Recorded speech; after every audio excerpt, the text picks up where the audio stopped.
Thank you very much, Ollie, and a very good morning to you wherever and however you're listening to Talk Sport.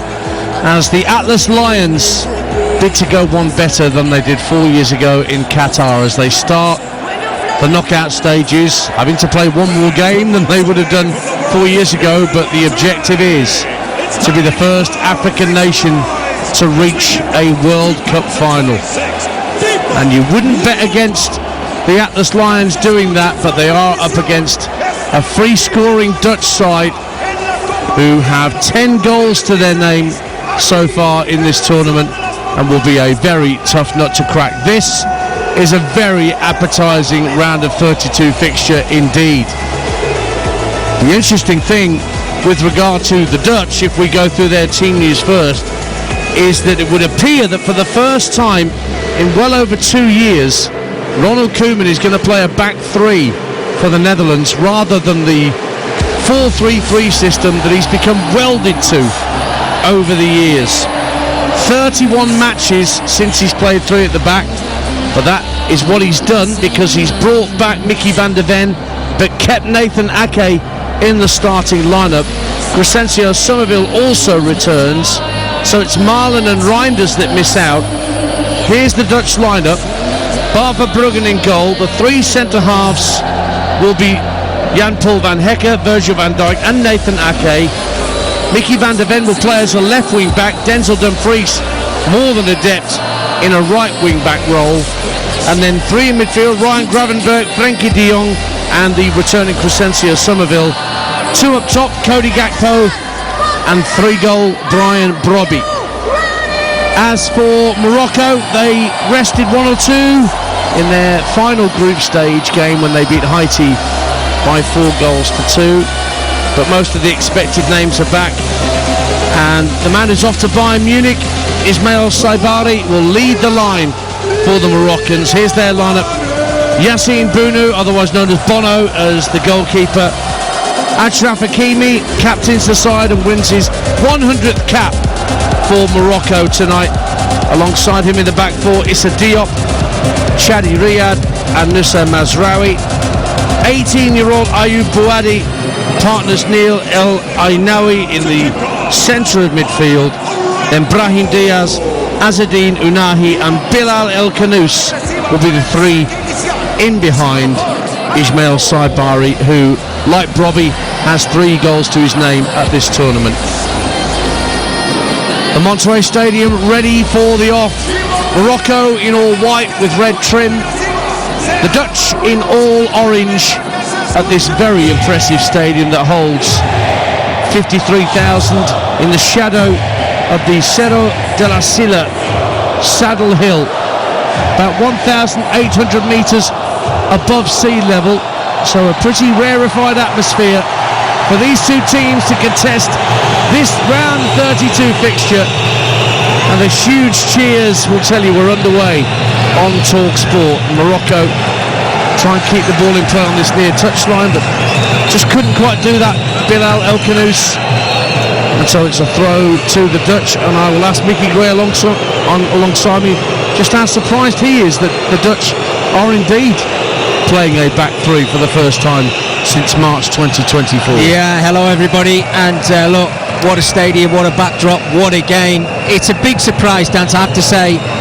And I think we had a little brief look. Did they go to a 3 at the end of the Japan game where they were hanging on to a 2-1 lead at the time? That didn't work out for them. It's going to be so interesting to see what these two wing-backs do for the Netherlands, in Dumfries and Van der Ven, I beg your pardon. Because I think they've got to play narrow, they've got to try and pack that midfield there. We know how quick Morocco can be on that counter-attack. And if they aren't switched on and they don't work hard, this could be a long, long game of football for them. Here is Virgil van Dijk, who played every single minute in the Premier League for Liverpool this past season, and he completed each of the Netherlands' 8 qualifying games. Ake just to his left, picks it up now, just shy of halfway. Van der Ven feeds it down the left-hand side, but a good, strong challenge from a player we all know well as TalkSport listeners, Issa Diop of West Ham and Fulham fame. Puts it out of play for a throw which the Dutch take quickly. It's worked back to halfway. Van Dijk tucks it infield to Frenkie de Jong in the centre circle, and he lays it back for Jan-Paul van Hekke. Just joined Spurs for the princely sum of £52 million. Brobbey giving chase downfield, and he forces Chadi Riyad, the other centre half, to turn it out of play. I'm not sure whether that went for a corner or a throw in. 2 minutes gone, 0-0, Mickey Gray. Yeah, kind of start I expected. I think we all knew that the Netherlands would try and keep hold of the ball. They will have a lot of possession in this game, and I think Morocco will just wait for their opportunities. But it's all about how you do start the game, and I think the Netherlands so far have looked very bright. There's no doubt they're up for it. As bright as their shirts, and they have a corner, which will be a right-footed in-swinger from Crescencio Somerville. Ake's gone to the far post, and he's in a bit of a pushing and shoving match with the 18-year-old wonder kid Ayoub Bouadi. Will clutch your players inside Bono's 6-yard box. Somerville raises his right arm, drills in the corner right-footed, strongly headed out the back by Diop, and it's gone out of play for a throw on this near side. Gravenberg tried to catch it up, but it went out of play. 0-0, 3 minutes gone. Yeah, interesting corner, wasn't it, from the Netherlands there? Kind of what we see in the Premier League week in, week out, where they pack that 6-yard area, not really putting too much pressure on the goalkeeper, but it's that whipped one in, isn't it? Just trying to get the slightest glance, and we know from set pieces the Netherlands can be very strong. No great surprise, I guess, when 9 of the starting 11 play in the Premier League, that they approach it that way. It's only Dumfries and De Jong that don't play in England's top flight. Down goes Mickey van der Ven, but he fouled his man, and so Morocco have a free kick inside their own half. They have met before. They met in the USA World Cup last time that this side of the world staged a World Cup in 1994. And Ronald Koeman was the captain that day for the Netherlands as they beat Morocco 2-1 in Orlando. Dennis Bergkamp and Brian Roy, the winning goal scorers. Yeah, another couple of ex-Premier League players scoring on that day for the Dans to win that game 2-1. And look, it's just, there's talent everywhere you look from both sides. Morocco getting their opportunity to build into the game now. It's who blinks first for me, and when the Moroccans slow build up at the moment, get the chance to go forward. Hakimi making a strong run down the right hand side, 2 to hit in the area. Oh, he couldn't get the cross right. He caught it too strong, almost with his ankle rather than with the instep, and it flew across the penalty area and out on the far side, the near side to us, for a right-sided throw for the Dutch. 0-0. And there's the difference from playing 3 centre halves, that little space in behind. And we've seen from Hakimi there, wonderful ball over the top and using that electric pace that he's got. And it's just unfortunate he doesn't quite get his cross right, but that's what the Netherlands are going to have to look out for. Ball is knocked back to Bono, as he's called. Yassine Bounou, to give him his proper name, winning his 94th cap, the Moroccan goalkeeper. He was awarded the Order of the Throne by King Mohammed after his heroics in Qatar 4 years ago that got Morocco to the semi-finals. His ball out of defence is won back by the Dutch, and Ake tucks it back to Bart Verbruggen at the other end, and he finds Van Hekke. Gets his head up, drives it downfield, looking for Brobbey. Lets the ball bounce in front of him, but Diop strongly got across in front of him and didn't allow Brobbey to get a touch on the second ball. 0-0. Well, centre halves, maybe seeing the way that Brian Brobbey plays, that is exactly the way you need to play against him, whether it's Riyad who's tucked in behind him, but Diop just has to come and creep in front and keep winning that ball. But he's the perfect outlet, isn't he, Brian Brobbey? A chance for Gravenberg just at the edge of the area to get a shot away that was blocked away, and Morocco they're giving it away again, this time to Somerville down the inside right channel, but then won back strongly from Morocco by Unahi, and now down the left hand side Bilal El Khanous trying to ride the challenge of Van Hekke, who won the ball back, although El Khanous has stayed down. Meantime Dumfries darting down the right for the Dutch, tried to get the cross in, but there were 2 on him, And they brought the ball away, and then there was a push by Gravenberch. It's all a bit scrappy, but no quarters being asked or given in these opening 7 minutes. It's 0-0 on TalkSport. Yeah, I mean, the two sides in front of us are probably, in their heads and thinking, right, how can I break down this solid line that Morocco have in front of us? It has to be that early pass down the flanks, and Brian Brobby's going to have to work his socks off with the two wide players in Somerville, who's having a very good World Cup, and obviously Cody Gakpo on the other side. Whereas when Morocco have the ball, you can sense that the fullbacks are just going to get forward, trying to play through that midfield area. And what about the atmosphere as well, Dance, in this stadium? This is the last game that's going to be played at the Monterrey Stadium. They've hosted 3 group stage games, although neither of these two teams have played here before today. Now down goes Crescencio Somerville, and there's a bit of a Barney off the ball in the Dutch half of the field. Van Dijk is imploring to the referee about something that's gone on off the ball, and he's been waved away. Basically, El Canoes and Van Hecke got involved with each other. There was a pull on the shirt from Van Hecke, and Saibari had a bit of a push and a shove with Jan-Paul Van Hecke. That was mountain out of a molehill, wasn't it? Since we're next to a mountain in Monterrey. Van Hecke's been involved in a couple of challenges early doors in this game already, hasn't he? I mean, it's never nice when you get a boot in the face, but you can see that Ismail Saibari, he's honest, his eyes are on the ball. Yes, his foot's raised, but the shove, we don't really need that. But I think there's needle in the game, isn't it? You can sense. We shouldn't forget that the referee who's in charge tonight, Wilton Sampaio of Brazil, is the man that sent 3 players off in the opening fixture in the tournament between South Africa and Mexico. Yeah, very controversial sendings off as well, I have to say. That said, he did then referee Senegal-Norway, which was 3-2, and no cards issued at all. So work that one out. 0-0. Slap on the wrist, I think. That's probably what it was. That's what it was there for Saibari and Van Hecke. No cards were issued there. Diop in possession for Morocco. Sent it out to Hakimi on the halfway line. Touched inside for El Ainaoui, the son of Yunus El Ainaoui, who was a tennis professional, made it to number 14 in the world not so long ago. Talented family. Look at the position Brian Brobby's taking up, Dance. When Morocco have the ball, he's dropping in, isn't he? And making it more compact in that midfield area to make it difficult for Morocco to actually break them down to get on that half turn. There's no real press on the Moroccan players until they get close to the centre circle.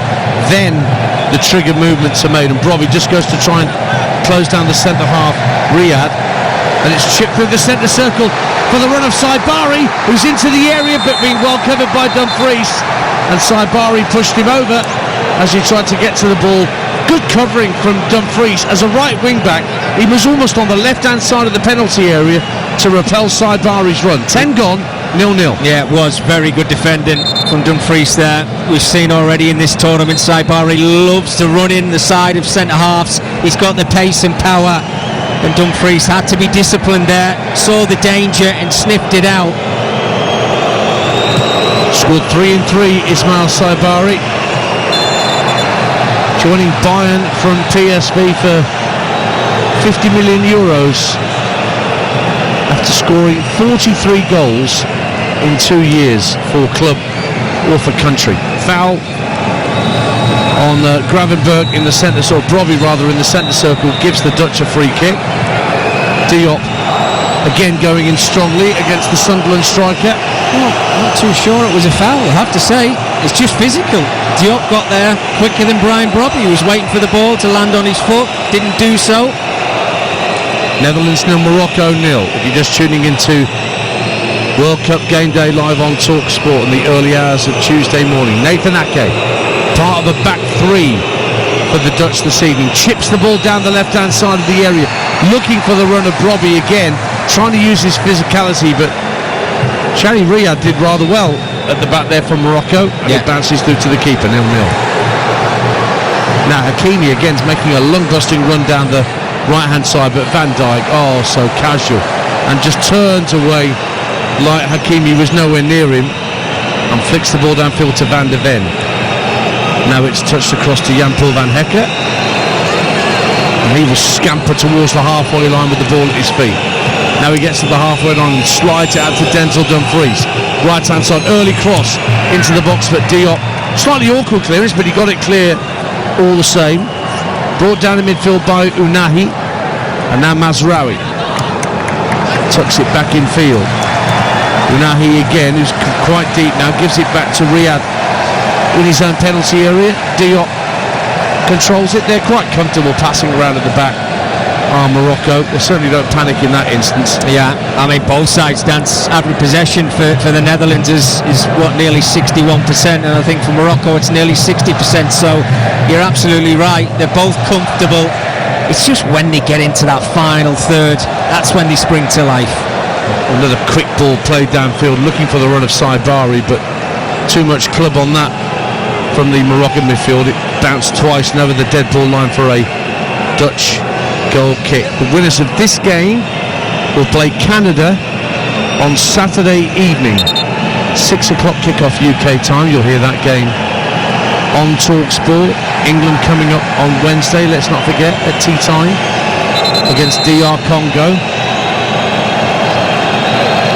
We heard earlier from Noni Madueke speaking to our England correspondent Faye Carruthers. Will he play from the start?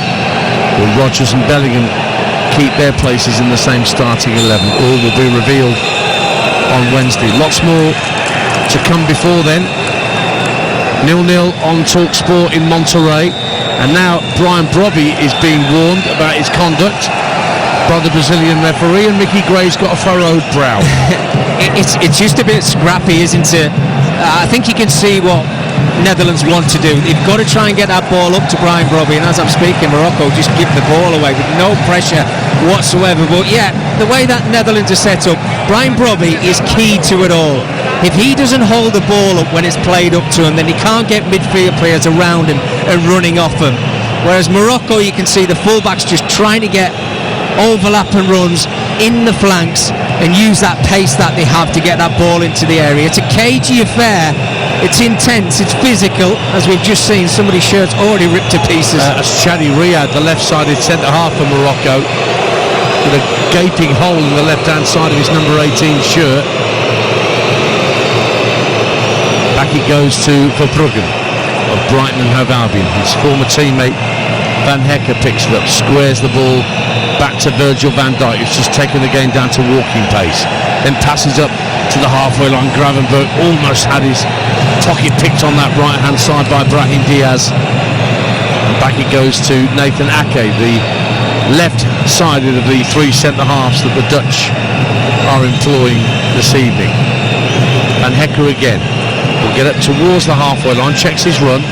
Here he goes to De Jong, very neatly flicks it back to Van Dijk, gets away from Saibari and now brings it downfield. Frenkie De Jong, he was drifting out to the left hand side and then clips it back to Van Hecker, who's advanced inside the Moroccan half of the field, but Dutch happy just to move it around in these defensive areas in and around the halfway line. And Van Hecker actually under pressure from Unahi gives it all the way back to Verbruggen. It's cagey with quarter of an hour gone. It is, yeah, you can hear the G's, can't you? The G's, because I think it's obviously coming from the Moroccan side of things, the support, because the Netherlands, you know, there's no real panic, is there? They're just playing the ball at the back and waiting for their opportunity. Now Somerville bursting downfield, gets into the area right hand side. Great defending by Issa Diop coming across. I think the flag might have gone up for offside against Crescencio Somerville, but he made such a strong run in behind and a quick ball over the top, found him away and clear. Gravenberch with the ball. It may well be that Somerville's knee was offside in behind Mazraoui, but great defending from Issa Diop coming across, because Brobby was in there lurking on the 6-yard line as Somerville got into the box, tried to find his mate, and it was cleared out of play, but the flag had gone up 0-0. Well, that's the run, isn't it, from Crescencio Somerville. He's got the beating of Mazraoui in a foot race. That ball over the top. But Dance, he didn't see the flag and I don't understand for the life of me why he did not take the shots on. He tried to play the simple ball into Brian Brobby, which is brilliantly defended, I have to say, but Somerville has got to take the shot on in that situation. Morocco give it away inside the Dutch half. Brobby lays it back to Gakpo. Got Van der Ven steaming forward down the left-hand side, as we know he can do. We know how quick Mickey Van der Ven is. I think he was clocked at something like 23 miles an hour in a game against Brentford. Can't get around Marylebone at that pace.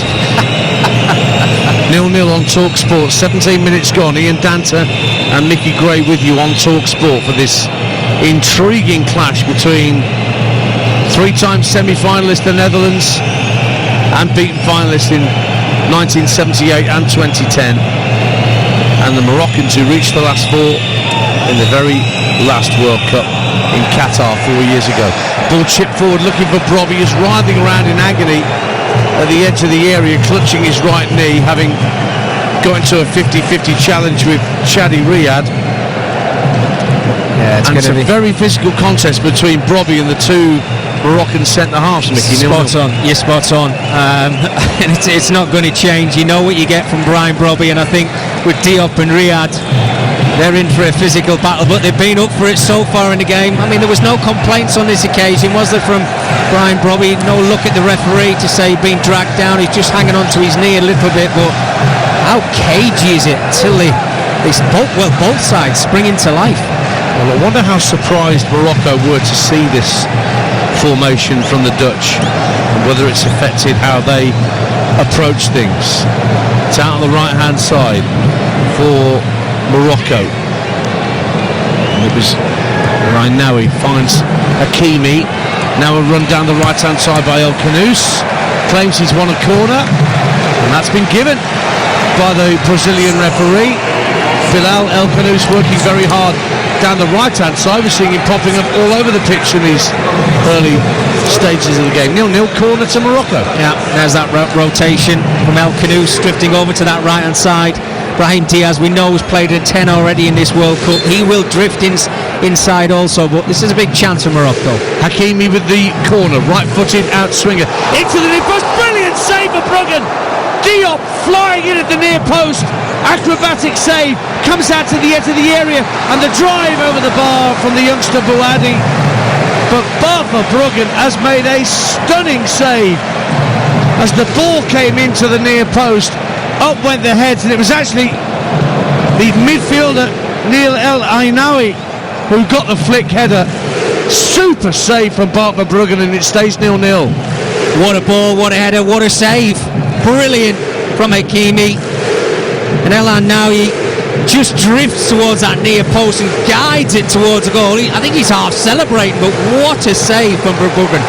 Here they come again, Morocco to the edge of the area.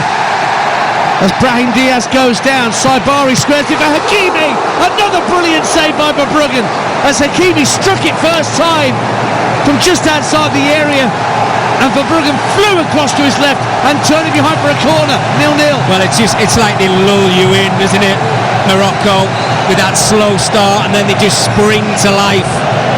And again, it's that movement, and Hakimi super strike, and Verbruggen again, two occasions. Hakimi's corner into the near post again. De Jong heads clear for the Netherlands this time, but Bouadi will collect for the Atlas Lions, and back it goes to halfway.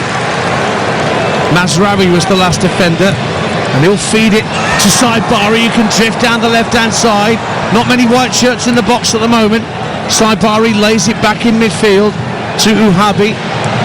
Now El Ainawi looking for Hakimi, who pushed infield to the edge of the area. And this is the first time in the game, with 21 minutes gone, where Morocco have had the Dutch pegged back a bit. 0-0 though. There they have, and this is where a back three now becomes a flat back five because of the intense pressure that Morocco are putting on the Netherlands right now. Here is El Ainawi, midway point of the Dutch half. Out to the right hand side, El Kanous with a cross over the head of Saibari, who pushed in from the left hand side, but he was being well marshalled by two Dutch defenders, and it dribbles out of play on this near side for a throw to the Dutch. 21 and a half minutes gone on Talk Sport in the World Cup earlier tonight. Brazil with a dramatic comeback victory against the Japanese, who still can't win a knockout game at a World Cup. Gabriel Martinelli with the injury time winner. And then it went to penalties. It's a hydration break, incidentally. That's why you hear the boos. Although apparently Gianni Infantino can't hear the boos when the hydration break starts. Weird that.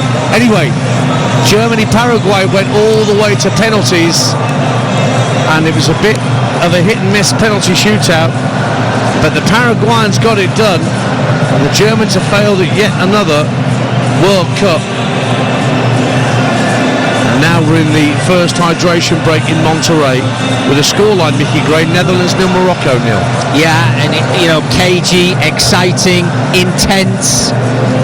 But just before the hydration break, you could certainly see that Morocco were coming into their own with two really great opportunities. The first one coming from that corner from Hakimi, and what a header from El Ainoui. It was absolutely beautiful, but an incredible save from Verbruggen. And then that second opportunity, which came in from Hakimi, pretty much playing as a striker. I mean, his strike was inside of the 18-yard area, but we've come to expect that from him. It's tight, it's intense, it's physical, absolutely love it. No side wanting to make mistakes. And as we've seen in the past, what are being said in these hydration breaks? Do we see something different from the Netherlands? I mentioned before, it went into a flat back five for the last 2 or 3 minutes before this break. And Morocco just marauding forward down, well, pretty much most of the time that right-hand side, but they're such a threat. They're great on the eye to watch. That's Mickey Gray. You can hear alongside me Ian Danter. We've got 2 more games to bring you during the course of Tuesday.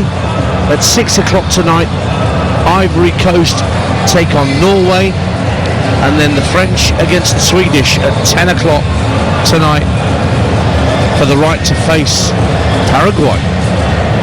We were all expecting it to be France-Germany. Not a bit of it. Maybe the Swedes will have something to say about that, but how will they deal with Mbappe, Dembele, Doué, Barcola and all that? We'll find out tomorrow night from 10 o'clock here on Talk Sport.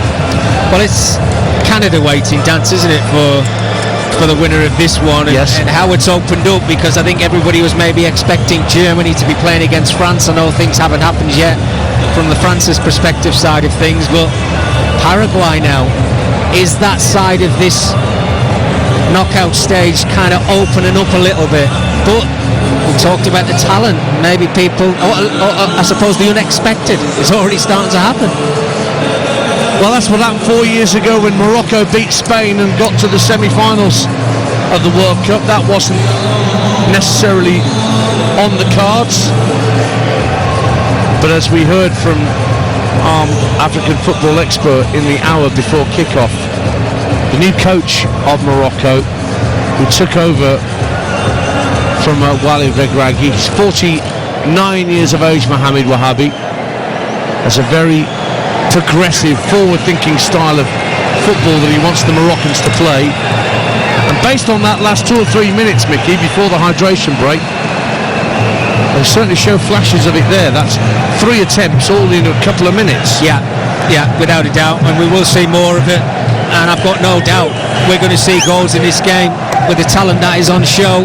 I think the Netherlands just have to try and get themselves into some better positions, whether it's Brian Brobby who's dropping deep, but if he's doing so, then Cody Gakpo and Crysenso Somerville have got to pretty much play as forward players and use that ball over the top and use their pace to get in behind this back line of Morocco. Well, let's see who the hydration break works for. On this occasion, there's usually one side that comes out of a hydration break with a spring in their step. Morocco trying to bring the ball forward, but Unahi is dispossessed. Gravenberg works it over halfway, but Riyad gets there before Brobby, lobs it down the left-hand side, and Van Hecke is clattered into by Uhabi. That's a naughty challenge from Uhabi, and the referee, asking for calm, is going to check on the condition of the Dutch centre-half, and then I think he's going to have a very stern word with Azzedine Unahi as much as anything else. 0-0, Koeman not happy, and it did seem a rather agricultural challenge.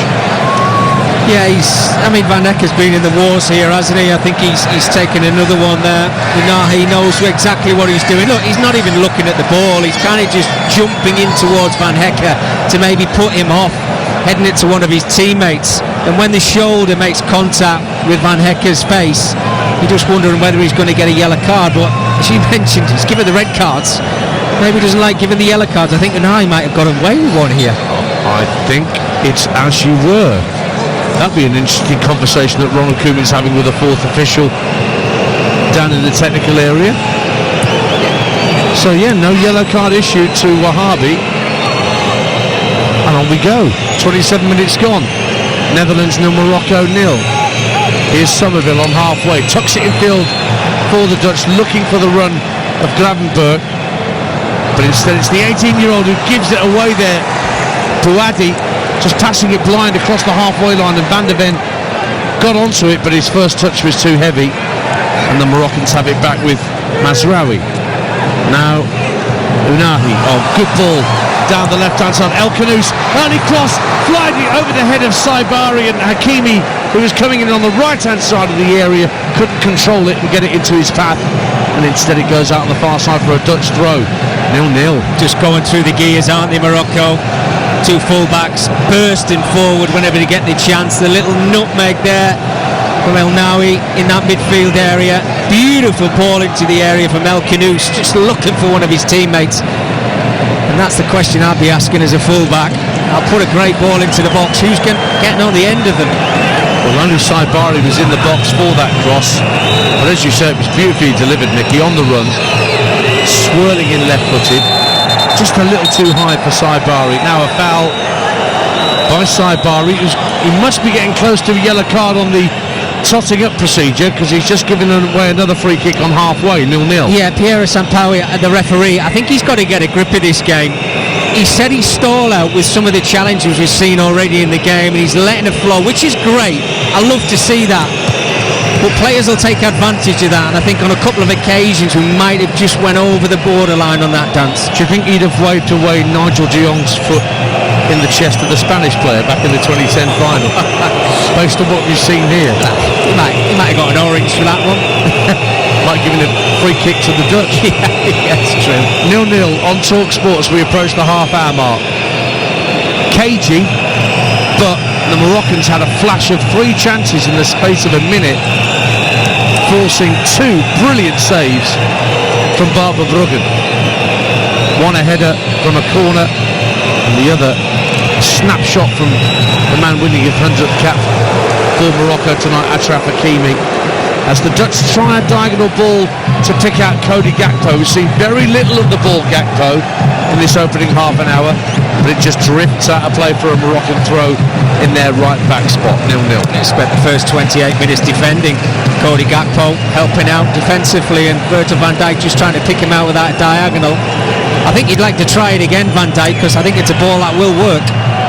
Somerville giving chase down the right hand side for the Netherlands, but Mazraoui comfortably deals with it. El Khanous, lovely ball in field in what was a dangerous area, but finds this young kid Bouadi, who only switched his allegiance to Morocco in March, and at 18 years of age he's got some presence about him. He finds Saibari left hand side running into the area. Van Hecke was backpedaling, and then a heavy touch allowed Somerville to bring it away, and then Saibari pushes him over, and still the cards appear to be staying in the Brazilian referee's pocket. 0-0, half an hour gone. Has he forgot his cards? Yeah, that's a good shout. I mean, he never quite made his mind up, Saibari, did he, after that wonderful ball from Bouadi from midfield? Is he going to chop the ball onto his right foot? Is he going to look for one of his teammates? Got frustrated, give the ball away, and in trying to win it back, Somerville was the one who got crunched to the ground on this occasion. 31 minutes played. Dutch in possession at 0-0. Van Dijk slides it up to Van Hecke on the halfway line. Dumfries right in front of the Moroccan manager, plays it downfield, but Mazraoui got around the attacker and just clipped it downfield, but there was nobody in a white shirt in the Dutch half of the field, so Van Dijk has plenty of time to size up his options. Yeah, I mean, possession-wise, it's pretty level, isn't it? You know, it's 52 to Morocco, which is a bit of a surprise. It looks like Netherlands have had a lot of possession, but in their own half, not really doing enough in the final third for me. 0-0 on TalkSport. Van Hekke moves into the Moroccan half, but he's being tracked all the way by Unahi. And now it goes out to Gravenberg, inside right position, midway point of the Moroccan half, but the avenues are closed off to him. He has to go backwards the square to Van Hekke. Now he gets it back, Gravenberg of Liverpool, but again it's got to go backwards the square to Van Hekke. And now across to Nathan Ake, and he'll send it out to Mickey van der Ven, left hand side.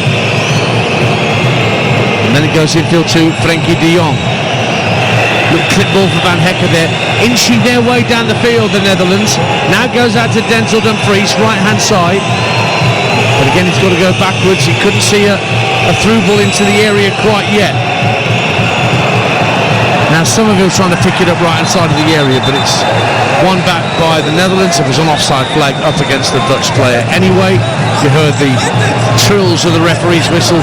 Free kick to Morocco. 0-0 on TalkSport in Monterrey. Here's Mickey Gray. Well, I think if I had the answers for the Netherlands dance of how to break down Morocco, I'd be in the technical area and not sat by your good self side here. But I think they have to do a bit more in... It's slow, the build-up's slow, isn't it? Yes, they're trying to get into good areas, but I want to see players running in behind. Brian Robbie's coming deep all of the time, which opens the space up for Cody Gakpo and Somerville over in this right-hand side, but they've got to do it quicker.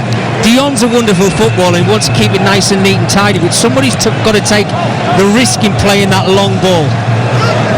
El Khanous on halfway, plays a reverse ball, trying to release Saibari through the middle, but overcooked it. And it bounces through to Verbruggen. I mean, all four of these round of 32 fixtures we've had have been very tight in the early stages. The earliest goal we had was just before now, when Japan took the lead on 29 minutes against Brazil. Yeah. Most of the goals in these round of 32 ties that we've seen so far have come after the restart. 0-0 here. Netherlands come forward down the right with Dumfries, tucks it into the area for Somerville. Quick feet from him, but then he runs into a defender, and it was El Khanous who is back defending to help get it clear. Looks for Mazraoui down the left hand side, pokes it a little further forward, but Van Dijk gets in there. Now Dumfries, right hand side of the area, pulls it back to the edge of the box looking for Gravenberg, but across came Hakimi that time to deny Gravenberg space. Throw into the Dutch on this near side, 0-0. There's that ball, that diagonal again from Virgil van Dijk over to Somerville on this occasion, and it comes off. He's getting in behind. He's got the pace to beat Mazraoui in a 1v1 situation. We've seen earlier Brazil try to play pretty football, but then in the second half they completely changed it. Just put the balls in behind, got the ball into the box, and I think that's one of the things that the Netherlands have to do. It's going to work for them to keep doing it. Just over 10 minutes to go to half time. Netherlands 0, Morocco 0. Ball was played back to Gakpo at the edge of the area, but there's a half a check for a penalty here against Bouadi. Grazed his knuckles. I mean, it's been checked and cleared. I mean, yeah, they've given that as a penalty, because that was like, if it even touched his knuckles, it grazed them, and it didn't affect the path of the football, did it? I think it would have been very, very harsh. I think his arm was a little bit away from his side, but there's no intent in it whatsoever. There you go, a light touch from VAR. Never thought of hearing myself say that, but there you go. Netherlands 0, Morocco 0. Van Hekke for the Dutch. Early ball into the box, over the head of Brobbey that was looking for Gakpo. There were enough white shirts back to deal with it, but then it's given away to Frenkie de Jong. Slides it down the right hand side of the box. Dumfries runs into Mazraoui. Ball goes behind. Corner given to the Dutch. 0-0 on TalkSport. Well, just when we thought that Morocco were taking charge of this game, it's now the Netherlands who are starting to be a little bit more advanced. They're taking risks. Van Hekke's getting into better positions. Virgil van Dijk, the hold-up plays better, and you can see Morocco at times are making little mistakes. And for now, they're just getting away with it, but we know how dangerous the Netherlands can be. So much height, so much height in there for the Dutch. But the smallest player on the pitch, Somerville, is going to take the corner. Right-footed out swinger for the Netherlands. Everyone makes a run to the near post, but it goes deep to the far, heading up and over. But the referee has spotted something on the far side of the field. Dumfries was the man that got up with the header. It's just gone behind for another corner.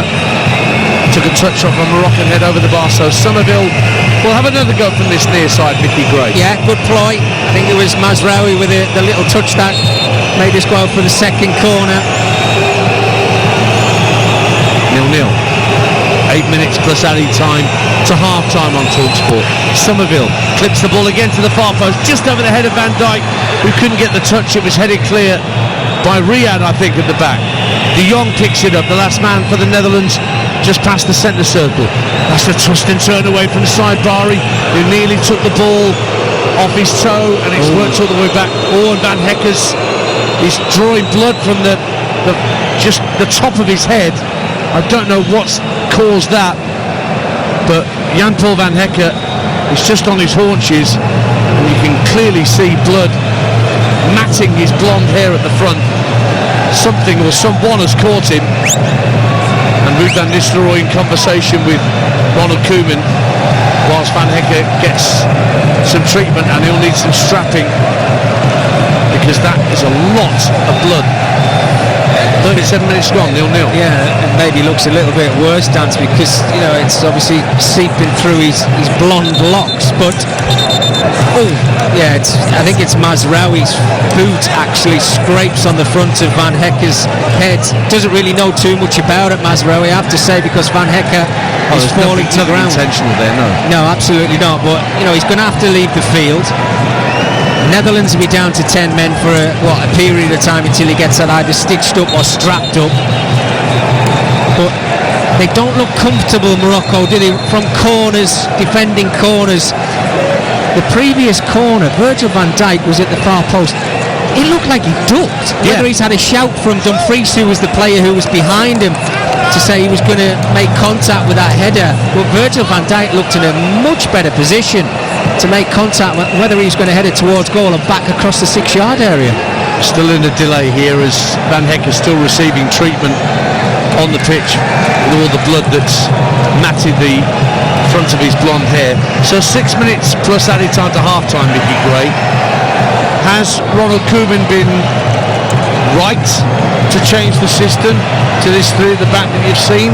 Has it worked in any way, shape or form, or is it still as curious a decision as it was when we first heard about it? Well, I think if you look at the early goals that Morocco have got in this tournament so far, they've both come from Saibari. I think one after 2 minutes and one after 21 minutes of the goals that he's got, the 4 goals that he's got. The 4 goals that he's got. So yeah, it's worked. I mean, Nathan Ake's settled into that back line. I think he's been quite comfortable. He's not really been tested as of yet. Van Hecke, we know, has been in the wars on about 3 or 4 occasions. So you would say yes, it has, but I think certainly offensively they need to start showing us a little bit more. Who's going to take the risk, if you like? They don't need to do it yet, of course they don't, but it's 0-0. I think at the moment it's more Morocco who need to ask more questions. Well, Van Hecke's just jogged off the pitch. Not quite Terry Butcher. Could be more of a Paul Ince against Italy and Rome with the amount of blood that's there. They're going to have to put the strapping on his head. Meanwhile, the Dutch, with a man light, have possession as we're back underway on TalkSport. Ball's played up to halfway. Bit of a thunderclap going on. Nicked that off the Icelandics. I don't expect you, if you have the answer to this, Dance, or not, but I know it's not concussion, but it's very similar, isn't it, for Van Hecke? Is there an opportunity that Netherlands are able to bring somebody on in the period of time that Van Hecke's off the pitch? Yeah. Well, there's nobody on there at the minute. They are a man light. And Van Hecke is about to come back on, I think. 4 minutes plus added time to half-time. 0-0 on TalkSport. Bouadi from Morocco gives it back to his centre-halves, and now Unahi brings it forward. Out to El Khanous on this near side. Van Hecke's back out there with no strapping. They've stemmed the flow of blood to the assistants and the referee's satisfaction, so he doesn't need any white or black strapping round his head. Chested down by Dumfries. Trying to thread it down the right-hand side, this near side for Somerville. but it went out of play for a throw to Morocco, taken quickly by El Canoes, 0-0. Well, Dumfries and Van de Ven offensively have not really done anything, have they?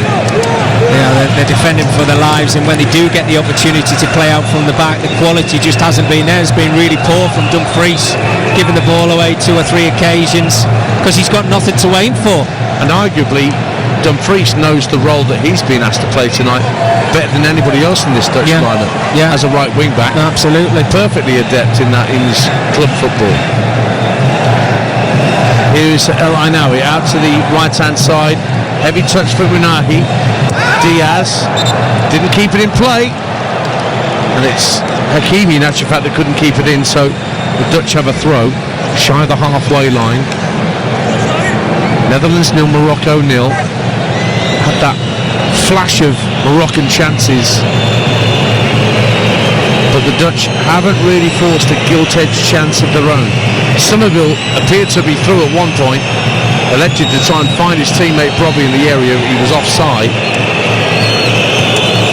Here comes Van Hekken looking for Somerville down the right hand side of the box, hooked away by Riyad, headed further clear by Mazraoui. Strong header from De Jong, back into the box. Dumfries nearly stealing in, but Mazraoui got a footing to hook it over his head and out of danger. And then Saibari gets shoved out the way by Van Hekken, no foul. Good ball from Somerville to find Van de Ven. What a great save! Van de Ven went for goal from 35 yards. Great save from Bono to turn it over. Corner to the Dutch, 0-0. Yeah, what a strike from Mickey Van de Ven. Found himself in a more advanced position on this occasion. Not really an angle where he's going to cross the ball into the area, and it's head down, laces through it, and he catches it well. Bunu, it's a save he should make. It's a save he should tip over the bar. But there's a threat now from the Netherlands. So both goalkeepers have made good saves in this first half to keep it goalless on TalkSport. And once again the referee will delay the corner kick so he can just go and have a look at all the pushing and shoving in the 6-yard box in and around Bono, the Moroccan keeper. Robbie backing in to 2 Moroccan defenders who are trying to protect the goalkeeper, and Riyad, one of them, now goes down.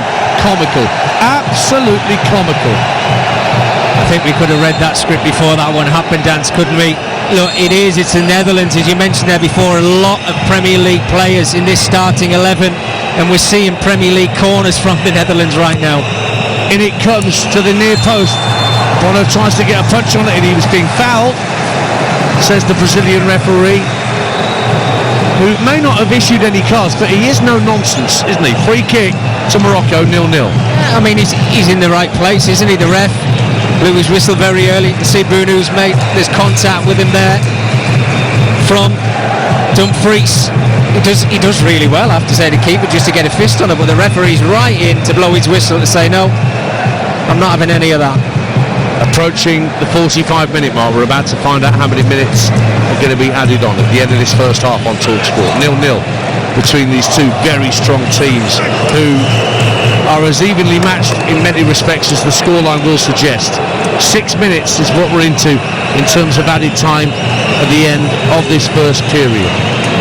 With the Dutch in possession just over the halfway line with Ryan Gravenberg. Back it goes to Van Hekken. Nathan Ake picks it up and advances over halfway. Saibari comes to close down the space. Gakpo, who's been starved of possession and touches by and large in his first half. Now De Jong looks down the left-hand side for Gakpo, but it's won back by Bouabi, and he slides it down the Moroccan right, looking for the run of Saibari, but he was not on there quick enough. Gakpo tries to bring the ball down out of the sky, just toe-ends it out for a throw-in to Morocco, and holds out a hand of apology to his teammates. I think you're right to mention Cody Gakpo, Dance. He's done nothing. Well, when he's had the chance, it's been scraps that he's fighting for to bring the ball out of the sky. Not really had the chance in a 1v1 situation to get himself at his fullback, because he's having to defend so much for the Netherlands. You can see how they're packing that midfield area and making it hard for Morocco to break them down with the quick counter-attacks that we know they love to do. Well, you said it was going to be a long night, didn't you? Why are you always right about things? I said goals. I said goals. Look, there's plenty of time, and I'm sure we're going to get them. There's too much talent on show. Bouabi in the centre circle for Morocco at 0-0. A minute and a half of the 6 that have been added on have elapsed. Touches it back to the halfway line. Diaz in for El Ainaoui. Bouabi again showing for it inside right channel. Plays it out to his captain Hakimi, who feinted across from deep, but then moves in field. Gets dispossessed by Gakpo. Tries a little Bergkamp pirouette. Loses out. And Saibari was very nearly released inside the area by El Khanous. Just couldn't take the ball in his stride. And it goes behind for a Dutch goal kick. And he makes that indication. I was that close to getting onto it. 0-0. And he was as well. You can see just drifted in between the two centre halves, Nathan Ake and Virgil van Dijk, as El Khanous played a super ball through to him. But Cody Gakpo is a very, very lucky man. He was the player who gave the ball away, didn't react to it, but the Moroccan players were onto it in a flash. Ball's headed infield by Van de Ven from the goal kick. Ake turns it back to Van de Ven on the halfway line.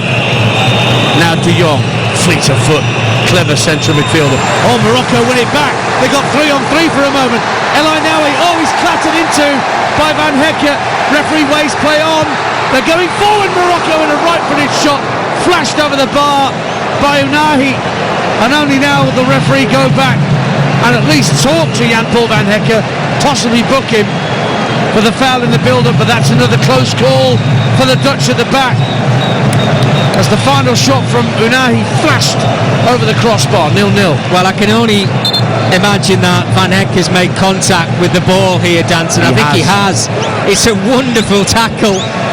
He might be bloody, but he's still going in for challenges, which is brilliant. But when it falls to El Nahai with that right foot, again, it's just about getting your laces through it, but hit the target. It's opened up for you, counter-attack, what you've been waiting for just before half-time. But they couldn't take advantage. Nearly 4 minutes to the minimum 6 have gone in added time at the end of the first half on TalkSport. 0-0 between Morocco and the Netherlands. Space on the left-hand side for El Ainaoui, but they've not used him. They've kept the ball on the far side, the Moroccan right with the captain Hakimi. Now El Khanous finds Brahim Diaz. Plays a 1-2 with his captain. Comes in field, then flicks it back to this young kid Bouadi. And now on the right-hand side, Hakimi, you heard him squeal in anguish as he was caught by Gakpo. And it's a free kick that's been awarded to Morocco, midway point of the Dutch half on the Moroccan right. Mickey Gray? Yeah, Mickey van der Ven, he just got caught flat-footed, the little give and go. It's clever from Hakimi. You see Van der Ven there. He didn't read the first pass from Hakimi and he had to stop. Well, I don't like to see that. We're seeing Hakimi now waving that false yellow card. Deserves one himself. Well, that is the law, is it not? Referees have been told in recent times, if you see the imaginary yellow card waved at you, give a yellow to the player doing it. Yeah. Well, you said he's lost his yellow card, the ref. Doesn't appear to have packed it. We've had 5 minutes gone of added time. A minimum of 6 were added on. Free kick for Morocco. The Netherlands holding a line 8 yards from goal. Whipped in by Hakimi. Saibari misses it right in front. Goodness me, how did he not get a touch on that? Perfect delivery from Achraf Hakimi. And Ismail Saibari darting into the far post. Looked a racing certainty to get the touch, but it bounced away from him. He ended up in the net, but the ball didn't. Goal kick, 0-0. Well, you just can't defend that ball into the area. It is fantastic from Hakimi over on that right-hand side. And Saibari just needs to make contact with it. It skids off the surface. He thinks he's going to pop that ball into the back of the net, but it leaps in between the top of his thigh and underneath his chest. Doesn't make contact with it. My goodness, what a chance. 0-0 it stays. Here come the Dutch now as Brobby feeds it to Dumfries, pulls it back to the edge of the area, and a deflection back onto the boot of Gravenberg. Loops the ball up in the air, the keeper collects it, and the referee says that's half time in Monterrey. It's 0-0 between the Dutch and the Moroccans, but both goalkeepers, Bar Verbruggen and Bono, have been called into action more so for Bruggen than Bono. There were 48 seconds or so in that first half where Morocco had 3 attempts on goal, 2 of which needed brilliant saves from the Brighton man. Bono also dealt well with a long-range effort from Mickey van der Ven, and they're just before half-time. Ismail Saibari, who's already scored 3 at this World Cup, looked certain to make it a 4th, but Hakimi's free kick from the right-hand side somehow evaded him at the far post with a goal at his mercy. At the break on TalkSport in the round of 32, it is the Netherlands 0, Morocco 0. Thank you, Ollie. Well, the Dutch haven't lost in normal or extra time in any of their last 15 games at World Cups. It's only penalty shootouts that have done for them. The last time they lost in normal or extra time was in Soccer City. Andres Iniesta's dramatic extra time winner for Spain to win the 2010 World Cup. Morocco just kicked off with that weird rugby league kick-off that we seem to be seeing a lot of, where they just boot it into touch as far down the field as they can and are running through the lineups. No changes at the break. So for the Dutch, it's Verbruggen in goal, Van Hecke, Van Dijk and Ake in the back 3, with Van der Ven and Dumfries as wing-backs, Gravenberch, Somerville and De Jong in midfield, Brobbey and Gakpo up top. For Morocco, 4-2-3-1, Bono in goal, Hakimi, Diop, Riyad and Mazraoui in the back 4, Bouadi and El Ainoui are the holding midfielders, then Diaz, Unahi and El Kanous behind Saibari. Dutch in all orange, the Moroccans all in white in Monterrey this evening. And Van Hecke, who was in the wars in the first half, appears to have had his hair washed, so you can't see any more blood on his fringe. And the ball's been played forward to Brian Brobbey, goes to ground under pressure from Diop, and he's found his cards. He didn't have the yellow card in all of the first half with all the shenanigans that was going on, and within a minute and a half of the restart we have our first booking of the game, and it goes to Issa Diop, 0-0. Well, of all the challenges we've seen, it's probably the tamest of them all. He does make contact with Brian Brobbey's foot, I have to say, the referee, but whether he left that yellow card in his dressing room before kick-off and maybe he's waited to half-time to find it, but it's a little bit tame, I have to say. And that's Diop's second yellow card. I know it doesn't continue. Well, yeah, they're expunged after the end of the group stages, and then again after the quarter-final. Yeah, so I think he's going to be okay, but that physical battle that we did see in the first half continues. So free kick to the Dutch, 2 minutes into the second half, as they're kicking from right to left as we look from the midway point of the Moroccan half. It's chipped up to the edge of the area. Van Hecke goes up to win the first header, flicked backwards quite neatly by Ryan Gravenberch, but straight through to Bono, the keeper, and it's brought away by the Moroccans. Unahi, who covers such a lot of ground. There's some stats somewhere that he covered 14 kilometres in a game, Unahi. He was at relegated Girona in La Liga this season, and he's been linked with a number of clubs, Atletico Madrid and Manchester City, amongst others. Now here he is down the left-hand side, Unahi getting to the left-hand corner of the area, a little over from the midfielder, it's tucked back to the edge of the area, and a wild effort from the youngster Bouadi, nowhere near on target. But again, good incisive forward movement from the Moroccans. Ended up with a half chance at the edge of the box. 0-0 the score. Yeah, he just couldn't quite get himself set, could he? I think Hakimi was trying to get his strike away, but knew that it wasn't on. And the little layoff for Bouadi there was on his weaker left foot, so-called. But he just snapshotted at it. He really rushed his shot. Didn't have a chance of hitting the target with that one. Here is Bouadi again in the centre circle this time from the Moroccans. Clips it to his immediate right for Hakimi, bang on halfway. He gives it back to Bouadi infield. Short pass for Diaz. Now Hakimi again. Century of caps for him tonight for his country, Achraf Hakimi. Just drifting a bit dance now, isn't he? Brahim Diaz didn't see that in the first half. Playing more as a 10 now. trying to get involved in the game. Passed them by the first 45 minutes. Is Shadi Riyad, the left-sided centre-half for Morocco. Gives the ball out to the left-hand side of El Khanous, who feinted to go past Somerville and then gave it back to the centre-half. Bouhaddi again in the centre circle, the youngster.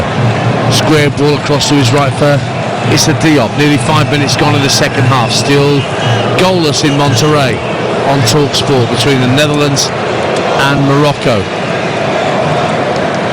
Here is the centre midfielder El Ainaoui. Goes back for Issa Diop once more. Riyad strides purposefully up to the halfway line. Thought about playing a progressive pass forward and then slipped it back to his right for Bouhaddi. Now there's a more progressive pass to find Brahim Diaz. Out to Hakimi, right hand side, level with the 18-yard line. Right hand side, goes in field. Now it's tucked out to Unahi. Feints to cross with his right, fires it into the area. Diaz on the turn, trying to make room for a shot. But there's several players in orange shirts around him that managed to smuggle it clear, 0-0. Yeah, again, Diaz just couldn't quite get the strike away, could he? But the movement down this right-hand side is much better. The little changes from Morocco. Diaz drifting into that 10 position, leaving the space for Hakimi down this right-hand side. And as you mentioned, Unahi, he's everywhere, isn't he? He is, Azzedine. Unahi looks a real prospect to me. He's 26, he should be by this. It's his 53rd cap. But I think it was really 4 years ago when he started to come to prominence.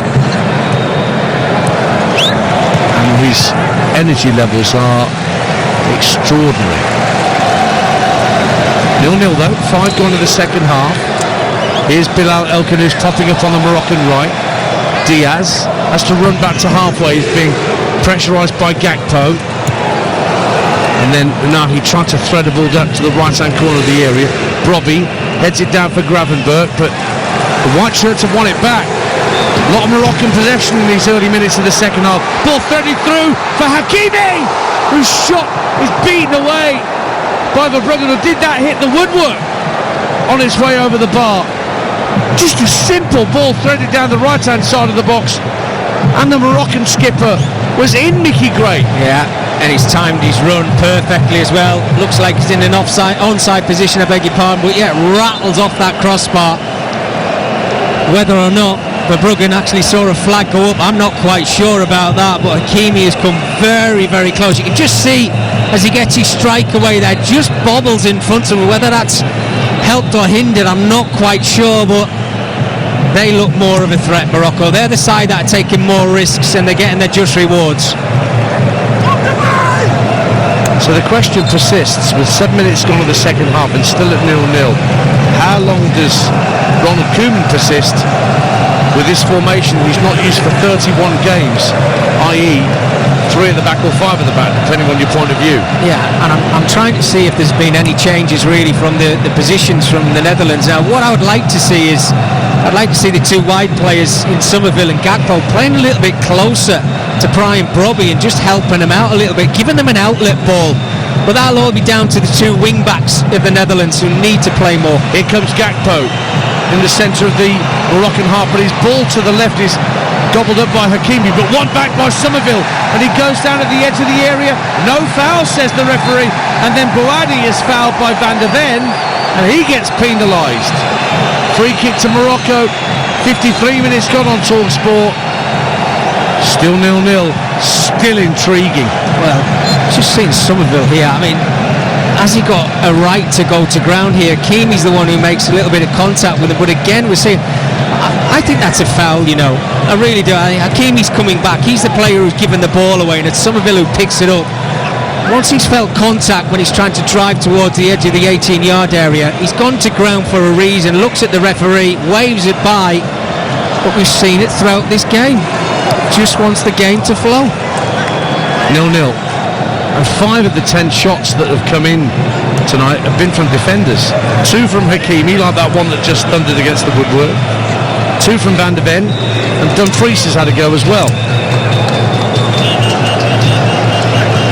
It was likely to get the opener as anybody playing in a forward position, although Saibari came closest to the ball without actually touching the ball right on half-time. What a ball that was from Hakimi.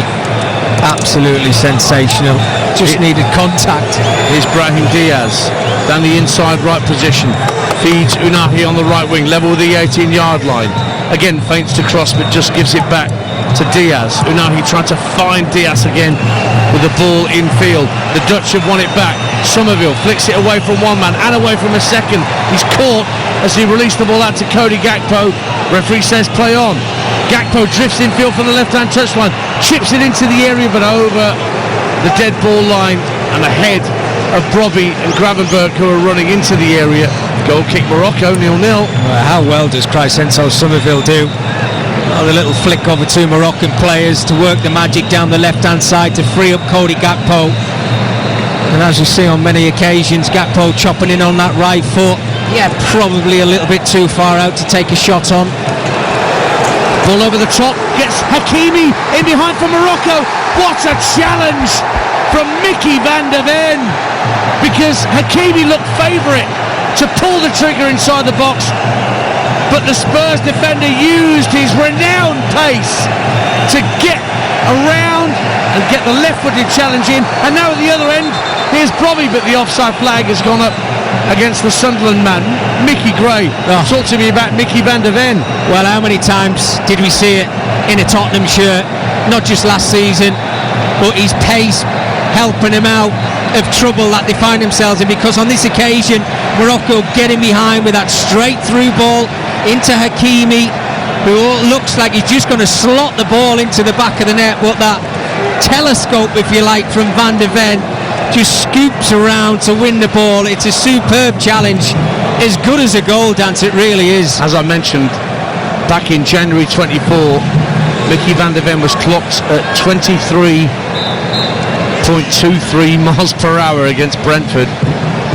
They get you a parking ticket, they get you a speeding ticket in London. Well, he needed every ounce of that pace, didn't he, to get himself back into position, but it was a superb challenge, I have to say. 0-0 it stays on TalkSport. Diaz, lovely turn as he moves inside the Dutch half, but shows too much of that to Van Hecke, but the Dutch can't get it clear. And then it's sent out left by Riyad to find El Khanous. Saibari out there as well. Gives it back to Mazraoui. Now Diaz comes across to the inside left channel to take over. Now Saibari's gone back infield, makes a run into the box. Not used. Diaz looks for Bouadi, and under pressure he turns it back to Diop in the centre circle. Now it's fed out to Achraf Hakimi on this near side, the Moroccan right. Goes for a 1-2. Almost got away from Van der Ven, but again the pace of Van der Ven meant Hakimi couldn't get to the byline and deliver the cross. Yeah, there's a foot race I'd like to see again. Hakimi and Van der Ven, two whippets if you like, who are absolutely lightning, and Hakimi, he thinks he can get in behind Van der Ven because he's catching him flat-footed on occasions. Lovely ball across from Unahi to find El Khanous. Left-hand side of the area. Whips a right-footed ball in, and Ake diving in with a header to keep it away from Hakimi, who was the closest on that far side. Again, the Dutch give it away. El Khanous once more. Goes for goal, and it's a good sprawling save from Bart Verbruggen. Just fancied a cracking goal from 25 yards there along the deck.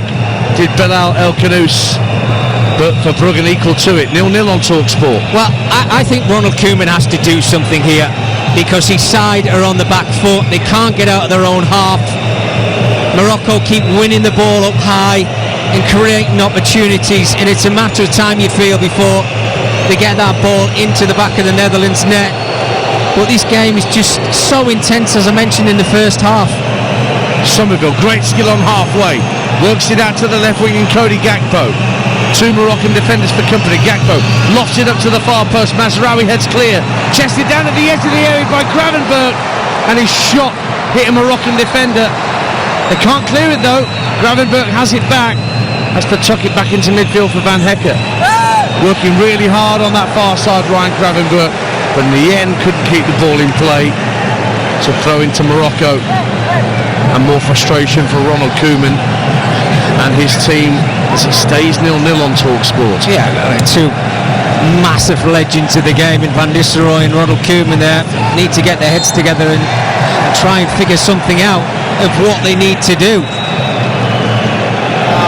I'm always interested in this system and how systems work against each other, Danson. I think with the wing backs, Dumfries and Van de Ven, they need to be involved in the game a little bit more advanced, but they're just not getting the opportunity to get out. And how many training sessions the Dutch had with this system. Yeah, very true. As you mentioned, the Japan game, they went into that system very late on, but that was to hang on to a lead. It didn't work for them on that occasion. And I think shifting from one system to another when you're not really used to it, it can be difficult at times. Brahim Diaz for Morocco at 0-0. Ball's cleared away by the Dutch, but Unahi, ever willing, tracks back to retrieve possession for the African side. Here he is again, hugging this near touchline, midway point of the Dutch half. Casually rolls it back to the midfielder El Ainaoui. Pinning them back. That's what they do in Morocco now. The possession's high up the field. This looks like the last 10 minutes of Algeria against Austria, where the Austrians were just sat in their own half saying, okay, go on then. And the old rope-a-dope tactics of the Algerians almost worked with that Riyad Mahrez goal to make it 3-2 before Kaladzic had other ideas. Now Saibari getting away down the left-hand side of the area for Morocco, pulls it across the face of goal, and it's touched behind by a Dutch defender. Saibari frustrated. He got away down the left-hand side and had 2 or 3 options to pull it back to, but couldn't get the pass through the wall of orange shirts that faced him up. Corner kick, 0-0. Yeah, it's excellent, isn't it, from Saibari? A little flick over the top of Van Hecke's feet to get himself into the position in the first place. Could he have actually crossed that ball a little bit early? He tried to get to the byline, but that pass was on. Corner kick whipped into the near post one. De Jong touched it onto his own post, and it goes behind for another corner to Morocco. They're getting closer, the African side. Yeah, I mean, they whip that ball into the area, don't they, from free kicks and corners, Morocco, and another one towards that near post. Goalkeeper Verbruggen again in the right place just to parry that ball away from his goal. So another corner for Morocco on the far side, a right-footed in swinger to come. Whips in again to the near post, and again it's touched behind. What's been given another corner. Morocco are piling on the pressure here. They are with indeed. These set pieces. Dumfries again at the near post just to block that ball going into the Netherlands goal. But again, it's Hakimi. He just wants to put that ball in the area, and why not? Well, El Khanous has come across to offer a short corner option, but Hakimi again wants to deliver. Again, it's whipped into the near post. Again, it's touched behind by De Jong for another corner. It's 4 in a row now. Well, they're getting a lot of practice at this, the Netherlands, defending their own 6-yard area, because I think that was 4 in a row. El Khanous still there for a short corner, but again he's sent away by his captain. Races his right arm, Hakimi. Another right-footed in swinger for Morocco. This goes very deep. It goes beyond everybody by at least 5 yards. Bounces behind for a goal kick, and suddenly the pressure valve is released. Goal kick to the Netherlands, 0-0. Well, it is. It's relief for the Netherlands, and there is that save from Verbruggen. It's a brilliant save, I have to say. And I think, is it? Well, it came off De Jong, and then it came off Dumfries and onto the chest of Verbruggen, just protecting his near post. And now Verbruggen receives the ball inside his own penalty area. Short pass to his left for Van Dijk. High press from Morocco, trying to force a turnover here. Dutch win a throw as Van de Ven hits it against Hakimi. That's arguably the contest of the night, because Morocco are attacking an awful lot down Hakimi's side.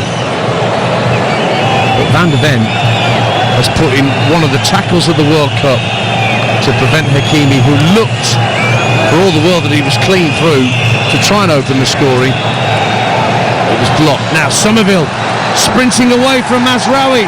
Goes down, so too does Mazraoui. Again, the referee sees nothing wrong with either challenge and waves play on. Ball's down the right-hand side for the Dutch now. Gakpo giving chase, but it's protected behind by El Khanous for a goal kick. Pick the bones out of that, Mickey Gray. Well, 0-0. again, there wasn't too many complaints, was there, from Somerville? As that ball bounces it's in favour of the forward player, and he does get the wrong side of Mazraoui, who grabs onto Somerville. I'm not saying that Somerville's not doing exactly the same. He has a brief look at the referee, but I'm not sure. That quick break from the Netherlands, probably the best move of the second half. They've been so difficult for them to get out of their own half, and it's that long ball again, which worked on the odd occasion in the first 45 minutes. I need to see more of that from the Netherlands. Just over 25 minutes to go on TalkSport in Monterrey. Netherlands 0, Morocco 0. Ian Dancer and Mickey Gray with you. Van Hecker has to dart back to near his own corner flag on the right hand side to collect a pass from Verbruggen. And then the Dutch get a free kick as Gakpo is now playing on the right, gets pulled over by El Ainaoui. Blatant foul there. El Ainaoui knew exactly what he was doing on Gravenberch, just slowed the play down. It's the Netherlands now, still trying to play out from the back. Dutch substitutes warming up, including the giant Wout Weghorst, who Andy Jacobs famously dubbed Cart Horse after his performances for Manchester United and Burnley in the Premier League. Yeah, I had to watch a few of them dance, unfortunately. But he did score those incredible 2 goals for the Dutch against Argentina in the World Cup quarter-final, including that brilliantly worked free kick when all hope seemed lost. He's one of a number of subs warming up. There's Memphis Depay could be brought on as a forward option, but there's options to change the formation too. Morocco in possession with Unai, tucks it back into his own half at Issa Diop. Now El Ainaoui comes short to collect the possession on halfway. Unai just tucks it down this near side for Hakimi, and again it's down to walking pace here. Short pass into Bouadi. El Ainaoui again gets his head up. Little run being made across from left to right by Saibari, but not used. Unahi again, very patient from Morocco here, and the Dutch are happy to let them have it. There's no press on the ball until Morocco, I would say, Mickey, get to about the midway point of the Dutch half. Yeah, completely right. The possession's a little bit higher up than what it was in the first half, but it's what you do with it. It was 50-50 at half-time. It's now 61 in favour of Morocco, but it's what you do at the end of it. It doesn't matter how much possession you've got, you've still got to break down this back line of the Netherlands. Hydration break approaching, I would suggest, on TalkSport with 66 minutes played. Still goalless between semi-finalists from 4 years ago, Morocco, and the Netherlands, who've lost in a couple of World Cup finals. First World Cup I remember, 78 against Argentina, Kempes and Luque, and of course 3 players that came over to play in the English First Division: Ozzy Ardiles and Ricky Villa, and Alberto Tarantini. Wouldn't have got that one. No. Well, he came to Birmingham, played about 14 games. That's how you got him. Yeah. He got sent off about 10 times and went home again. Hydration break in Monterrey under darkened skies. Now I wonder whether this is the point where somebody shows their hand or plays a card from their deck in terms of a substitution or a formation change here, Mickey Gray. Well, you mentioned a couple of players from the Netherlands, Weghorst and Depay. I actually didn't think it was a game that Depay should start in, just because of the intensity and how quick the game is. I think you're looking at Depay now, he's aging a little bit, but yeah, of course, he can break lines and he's got the ability in a 1v1 situation to make something happen. So there's no doubt, I'm sure Ronald Koeman's maybe having a look at him, but Weghorst brings you something a little bit different. That big, tall centre forward might not be pretty on the eye, but you don't need to be pretty in the game, just provide him with the service. I think that's about 5 shirts that Shadi Riyad has worn tonight for Morocco, the number 18 centre-half. He's just been given another fresh jersey to wear. We're just seeing a replay of Achraf Hakimi's drive from inside the box that rattled the crossbar with Verbruggen beaten. And Saibari was calling for a little pull across the face of goal so he could tap it home. I mean, can you blame Hakimi for taking that shot? And I don't really think you can. But when you do see the position of Saibari, it's that simple ball across into the 6-yard area for a 1-yard tap-in. But I do think that Hakimi's done the right thing by taking that shot. And look, he wasn't too far away, was he? Just bobbled up before he took his shot on. Double change coming up for the Dutch. We mentioned about Weghorst.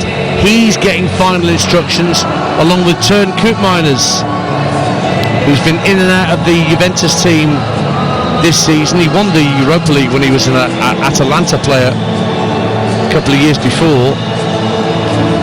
But Koopmeiners is going to get a nod. So once John Denver's finished warbling, we'll get the final quarter of the 90 underway. But extra time is very much on the cards. It's looming. 0-0. It is, it's looming, isn't it, Dance? I mean, where does Koopmeiners coming on? Does he take one of those centre-half roles? Doesn't look like he's going to be doing that. I think he might be playing in a more advanced position, but maybe this is Ronald Koeman showing his cards and coming up with something a little bit different as we get closer to that full-time whistle.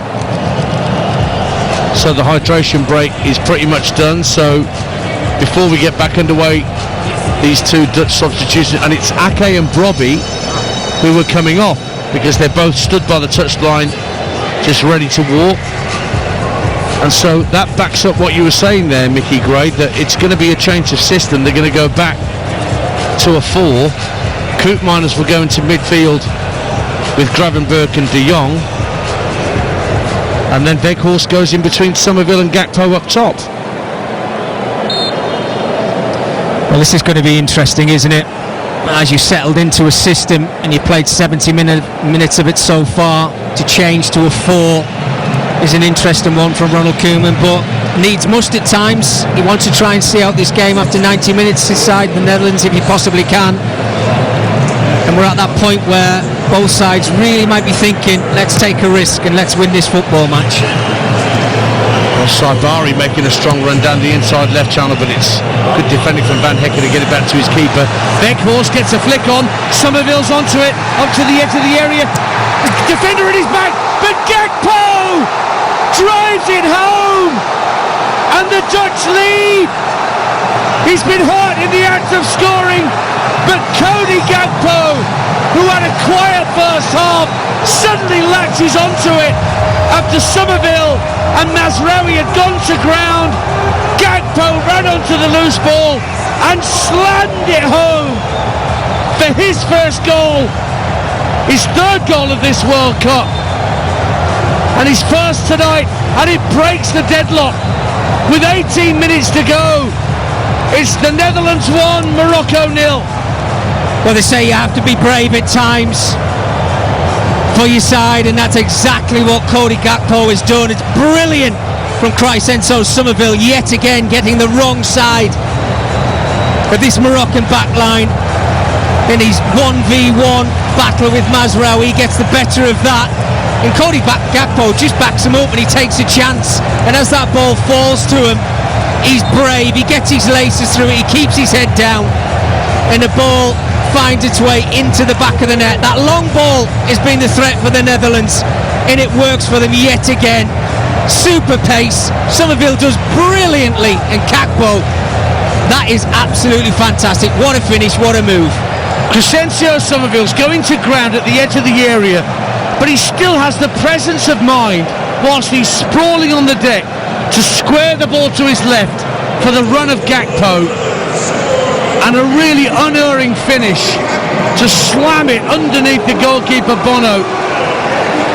He may have had a disappointing season in front of goal for Liverpool, but for the Dutch he is vitally important, and Cody Gakpo gets his third goal of these championships, and the Dutch lead. And now Morocco have got to find a way back into this game with less than 20 minutes remaining. Well, we touched on it, Dan, didn't we? You can have as much possession as you want. It's about sticking that ball in the back of the net. Morocco have come close with Hakimi in this second 45 minutes, but that counter-attack, the quick break, using the pace of Somerville, he's been the threat for the Netherlands down that right-hand side, gets the better of Mazraoui. not just on one occasion, but even Mazraoui is the player who made the challenge on Gakpo.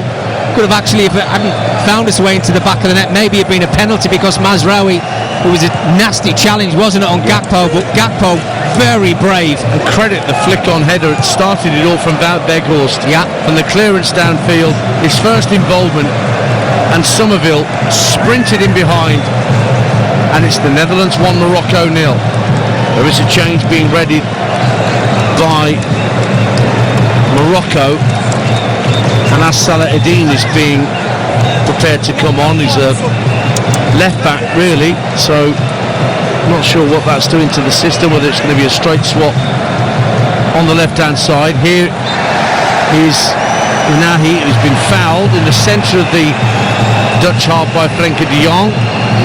Can't believe the decision's gone against him, but Morocco have a free kick, and now a test for the Atlas Lions, and the change is being made, and Riyad is coming off the centre half to allow Salah Eddin to come on. Born in the Netherlands, played Dutch under-21 football before switching his allegiance to Morocco, so he's on. A left back for a centre half. We'll check what that does to the formation. But here he is picking it up, having just come on inside the Dutch half, inside left channel. Saibari plays a short pass to Bouadi, now out to Hakimi on the right hand side, short pass in field. Down goes Diaz at the edge of the area, no foul, says the referee. Weghorst trying to guide it down for Gakpo, the goal scorer once again, but Morocco snaffled possession back. Less than a quarter of an hour to go then. The semi-finalists from 4 years ago find themselves a goal down. Bouadi tucks it out to the right-hand side for Unahi. Now Hakimi. Did he get a shove in the back there? He did. Van der Ven, the offender. Free kick to Morocco, midway point of the Dutch half, on their right-hand side. Mickey Gray, 1-0 Dutch. Yeah, well, it's interesting now, isn't it, what Morocco are going to have to try and come up with to try and break down this new system, I suppose, from the Netherlands. And do the Netherlands go back to a 5 like they did against Japan, or have they learned from their mistakes? Unahi, lovely nutmeg on Van der Ven, tries to get it into the area to find Diaz. It's half cleared by the Dutch, comes back to the edge of the area, attempt for a flick. Bouadi picks it up now, right hand corner of the area, chips it into the box, and Van Hekken with a desperate defensive header clear. Out to play, it goes for a Morocco throw. They're not done yet, the Atlas Lions. 1-0 Netherlands. Great defending from Van Hekken, but Unahi had the opportunity. He was out on the right hand side, wasn't he, waiting for that little ball played out to the right for a simple ball into the area. In fact, it went out for a corner that Unahi's about to take from the right hand side for the Moroccans. Movement to the near post, and it comes flicked on to the far post, headed away only as far as Salah Eddin, the substitute, who tries an ambitious drive from the left hand corner of the box, and it ricochets out for a throw on that far side. And we're going to have one of the bigger nation stands as well, aren't we, leaving this tournament? You know, two sides that are fancy to go a long way. We're in the round of 32, but it's Morocco at the moment. El Khanous, lovely ball into the area, and Saibari went flying in at the far post with Dumfries. Neither of them got a touch, both of them went to ground, and both looked at the referee to see whether he was going to give anything. He gave nothing. 1-0 to the Netherlands. Yeah, good ball into the area again, wasn't it? Everything seems to be put in with pace. I think Saibari's always second best on this occasion. Dumfries does really well. Good defending from the fullback, tucking in, helping out his centre halves. He's a player, Denzel Dumfries, that is tailor-made for Premier League football, but I don't think we're ever going to see him play club football in England at this point. I think I have to agree with you, Dance. He's joining Real Madrid. He's joining the Jose Mourinho revolution, having left Inter. Now double change for Morocco. Samir El Mourabet is coming on. He's an attacking midfielder who played for Strasbourg under Leroy Rossignol and Gary O'Neill. And also coming on is Gessimir Yassin who's a striker who won the Under-20 World Cup, the only member of that Moroccan squad who's here. So double change. Bouhaddi's one of the players that went off for Morocco. And Diaz, I think, the other one, Dance, as well. So they're certainly going for it, Morocco. They have to. Talked about taking risks. Well, they've certainly tried to do that through the whole of the game, but now they're chasing it. Who's going to come up with that bit of magic? Weghorst gets a touch just inside his own half. Bit of head tennis. Saibari goes down with a clash of heads. And well, the referee has to stop the game because of a potential head injury for Ryan Gravenberg, but he's actually saying to the ref, look, I'm all right, I just need to pick myself up. And he doesn't need any treatment, I don't think, although the physios are out there. But we're just seeing a replay of Gakpo's run in space and the brilliant find from Crescencio Somerville, who was on the deck but knew where his teammate was and managed to toe end it into the path of Gakpo. Unerring finish. That's 5 goals in his last 5 caps for Cody Gakpo, Mickey Gray, and only Robin van Persie and Wesley Sneijder have scored more goals in major tournaments this century than him. And you wouldn't have said that after witnessing his first 45 minutes in this game, when he really never got involved at all, did he? When the ball came to him, he'd give it away, he looked a little bit sloppy, but now he started to play a little bit more inside, a little bit more central, and he took that risk. And Crescencio Somerville deserves a lot of praise. That run was sensational, he was brave, he was strong, even when he went to ground. Having the thought within a split second just to flick that ball into the path of Cody Gakpo, who was really brave, I have to say, to get his laces through. He knew he was going to take one. It was a bad challenge, but he got his just rewards, didn't he? In terms of World Cup goal scorers, Gakpo's now joined the likes of Dennis Bergkamp, Arjen Robben and Rob Rensenbrink on 6 goals. Only Johnny Rep on 7 is ahead of him at this point. Not bad company. Incredible company. 9 minutes to go on Talk Sport. Netherlands 1, Morocco 0. It's Gakpo's goal, his 3rd of this tournament, that has the Dutch on the brink of the round of 16, and a game against Canada on Saturday evening that you'll hear live on Talk Sport. But here come Morocco trying to fed the ball through for the run of Yassine, but it rolls through to the keeper, Bart Verbruggen. He's a live wire, Yassine. Moved to Strasbourg in January. He's playing in the French 2nd division. But again, another player that's been working with English managers in Leroy Rossigna and Gary O'Neill. And here's El Moubarek for Morocco. Tucks it out to Achraf Hakimi on the right-hand side.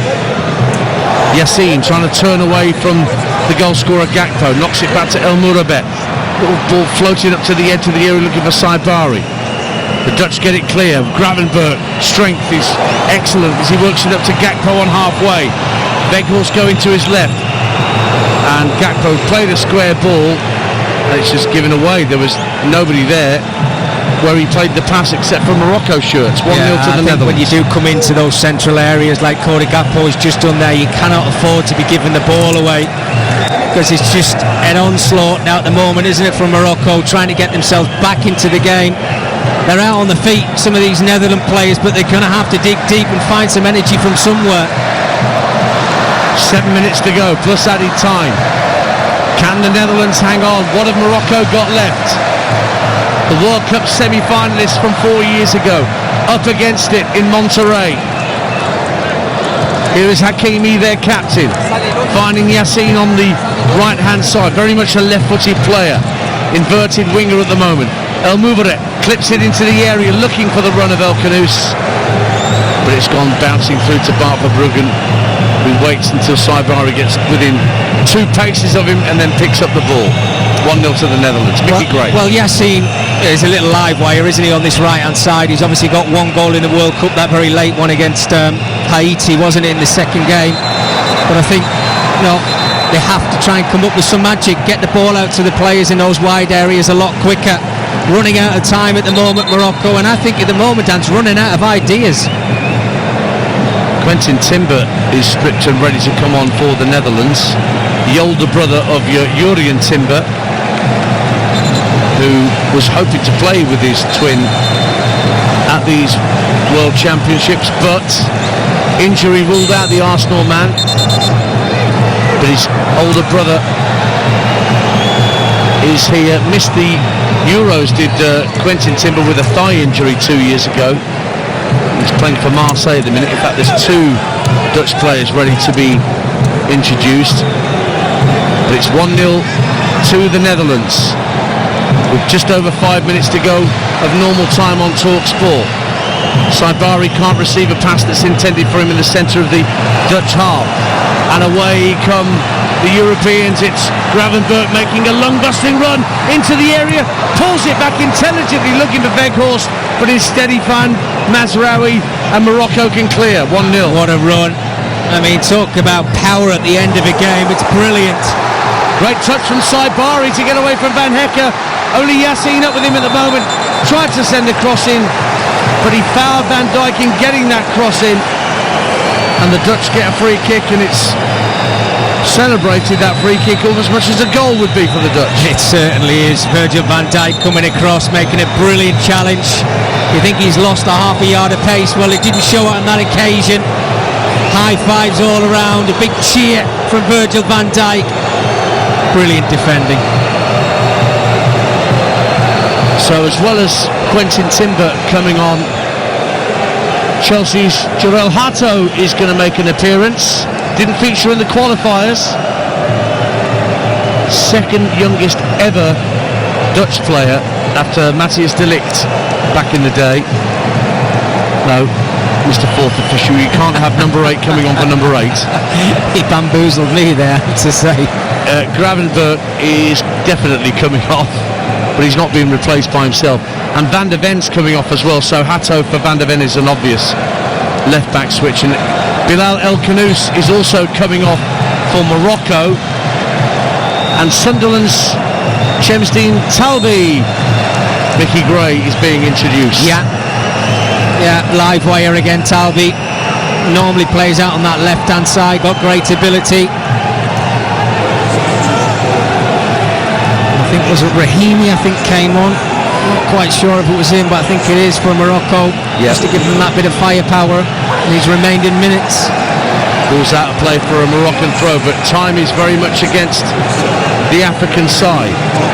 1-0 the Netherlands lead, courtesy of that Cody Gakpo goal,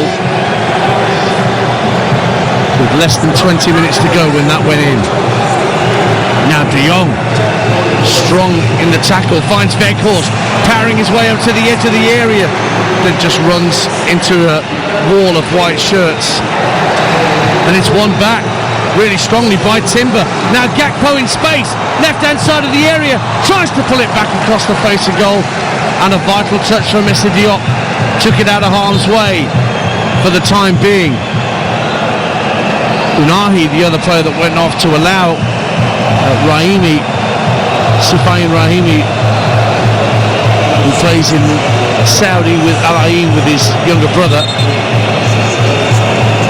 But there's a corner to defend here. Koopmeiners spotting the ball down for a left-footed out swinger. Weghorst an obvious target. Van Dijk up from the back.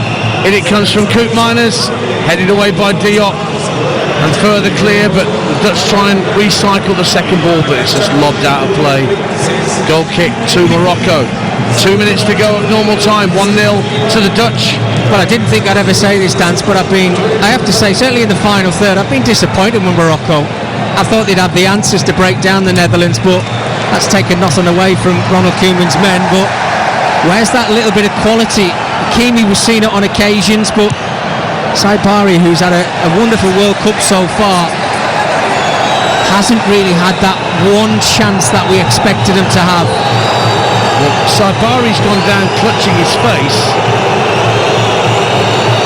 and Hakimi put the ball angrily out of play, almost daring the referee to stop the play.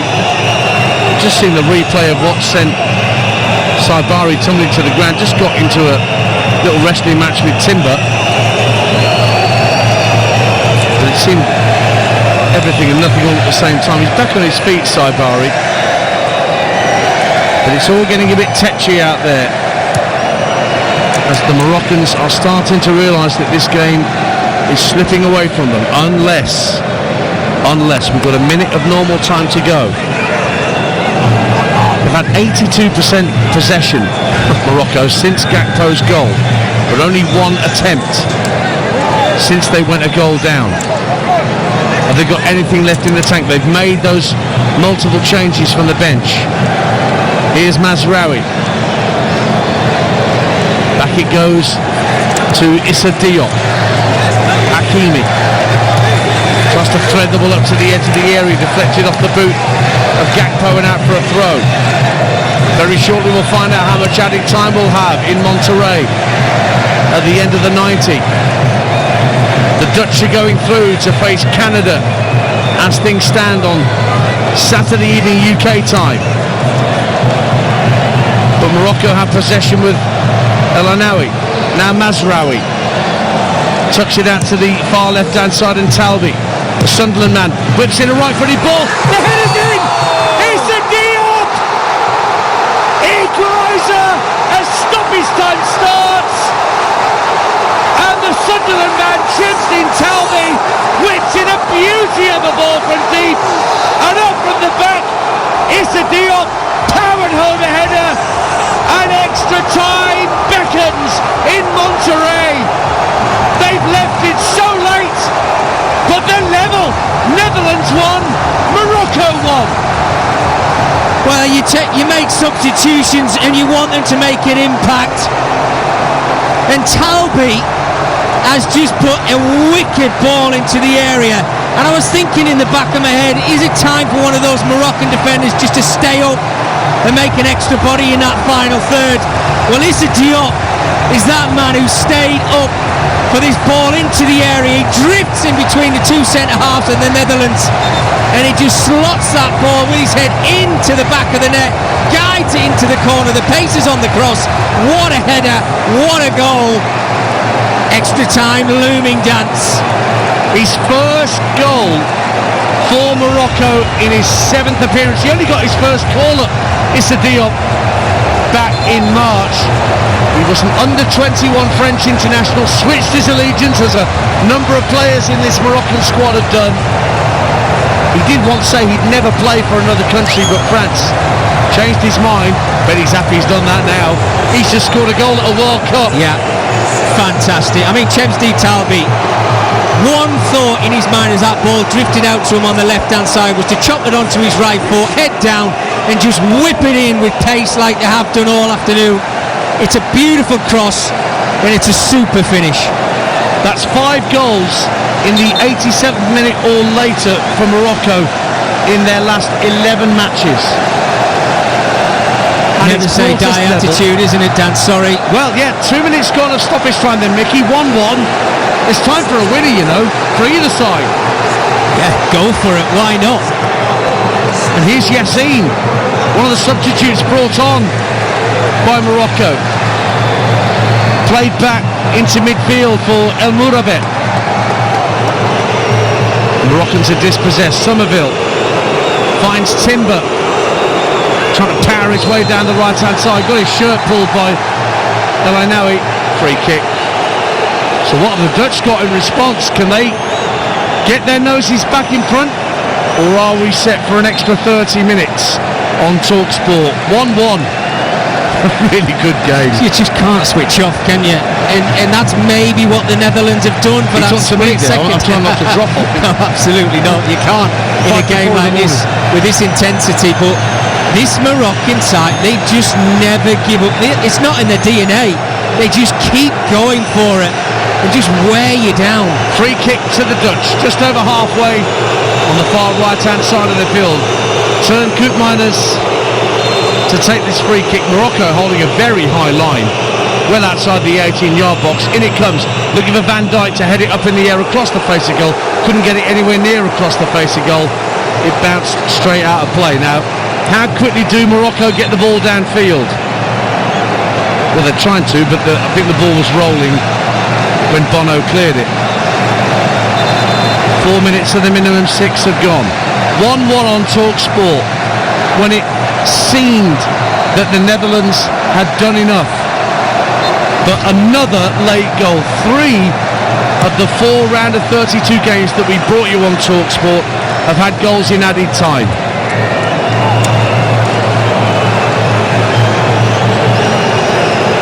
Now here's Jan-Paul van Hekken for the Dutch.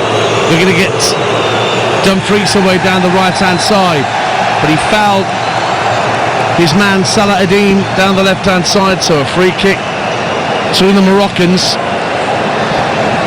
inside their own half. I don't think you can have too many complaints about that challenge there. Dumfries on Ad-Din, just running through the back of him. What do you do, Dance, now? Look, about a minute left of the 6 added on at the end of 90 minutes. Do you settle for another 30 of this? Well, I'll certainly take another 30. There's no doubt about it, but two sides just want to go for it. It's incredible. Van Dijk heads clear, but Morocco win the ball back. Salah Ad-Din tries to get away down the left-hand side. Talbi gets his foot in. Now Saibari darting down the left-hand side. Gets the ball up to the edge of the area, but there's plenty of orange shirts back to tidy up. Clipped downfield by Timber. Oh, lovely header down from Weghorst to find Somerville. Here come the Dutch at the end. Somerville into the area. Shot is blocked superbly by Mazraoui. That's excellent defending from the number 3 for Morocco. Mickey Gray, you'll appreciate that as a left back yourself. Oh, well, just take your pick. Van der Ven's challenge on Mazraoui's late on in the game to keep this game at 1-1. It's brilliant. Somerville just had to get his head up, didn't he, and cross that ball. Yassine gets the ball in field, looking for Saibari to get a touch. Oh, he fouls his man just outside the area. And Gakpo gets slowly to his feet. But the 6 minutes of minimum stoppage time are up. It's now down to our Brazilian referee as to how much more we add on. Breathless game. Mad game. Yeah, absolutely. Free kick to the Dutch inside their own half. They're going to send it long and they're going to look for Wout Weghorst. Can he get the touch? He kind of can. It comes off his chest, but Morocco tidy up, and then Weghorst goes in for the challenge and actually helps the Dutch to win a throw on the right hand side. Is there time to take it? No indication yet from the referee that time is up. Van Dijk's going forward for a long throw that's going to be hurled into the area by Denzel Dumfries. Last chance in normal time before we get extra time on TalkSport at 1-1. Dumfries hurls the ball into the area, headed out by Morocco.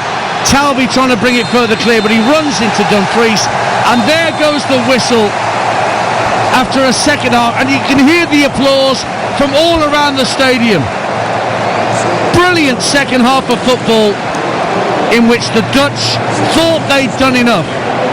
Wout Weghorst had just been brought on as a substitute.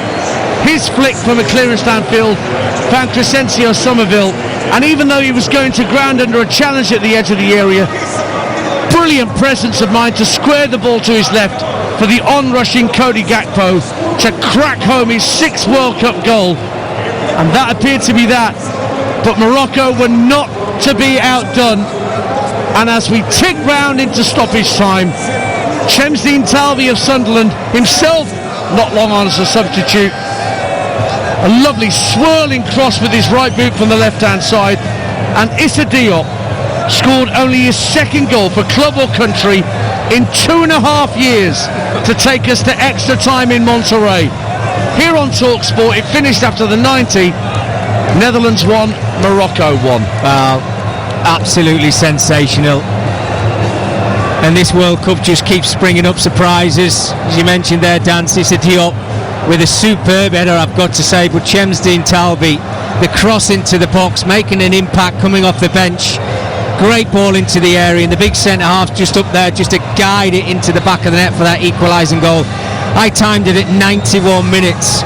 Just as that board went up to say 6 added on minutes, the Netherlands thought they were through. but do not write Morocco off at your peril. What a game. Let's just check that Ollie Klink hasn't dropped off, or he might be going to make himself an extra strong coffee. Ollie? And breathe. Ronald Koeman has had his say with his squad. So too Mohamed Ouahabi. And we are primed and ready. Now sometimes extra time periods can be a bit anemic. I think we can probably say the half hour that Germany and Paraguay served up a little earlier wasn't the most ambitious. And we are back underway with the Dutch in all orange, attacking the goal to the right hand side as we look. So many changes all around the place. Raft of substitutions made in the second half, with the Dutch making 4 changes, Morocco making all 5. Salah Ad-Din, Yassin, El Mubarabat, Rahimi and Talbi coming on, whilst Timber, Hato, Weghorst and Koopmeiners came on for the Dutch. So they've still got one in the locker. Yeah, they have. Seen a brief look at Mohamed Ouahabi there, just telling his players to settle down and calm themselves down a little bit. Look, now they've got to think they've got another 30 minutes on the clock to get themselves through to that round of 16, but the Netherlands will have something to say about that, there's no question. That's Rahimi trying to make tracks down the Moroccan left. There's a wall of orange shirts got in his way, and Denzel Dumfries taking his time to go and pick up a ball off one of the cones, strategically placed around the perimeter of the pitch for the multi-ball system. Weghorst protects the ball just inside the Moroccan half. Then he's fouled by El Mubara. Not a nice challenge from the Moroccan substitute. And again, you heard the referee blowing his whistle like he's in a rave club. He's done well, hasn't he, Weghorst? Involved in the goal, the equalising goal. I tell you, as I say, Andy Jacobs, who will be back on Thursday with Paul Hawksby, dubbed him cart horse. But he's more than a useful weapon for his country at times like this, isn't he? He's different. Yeah.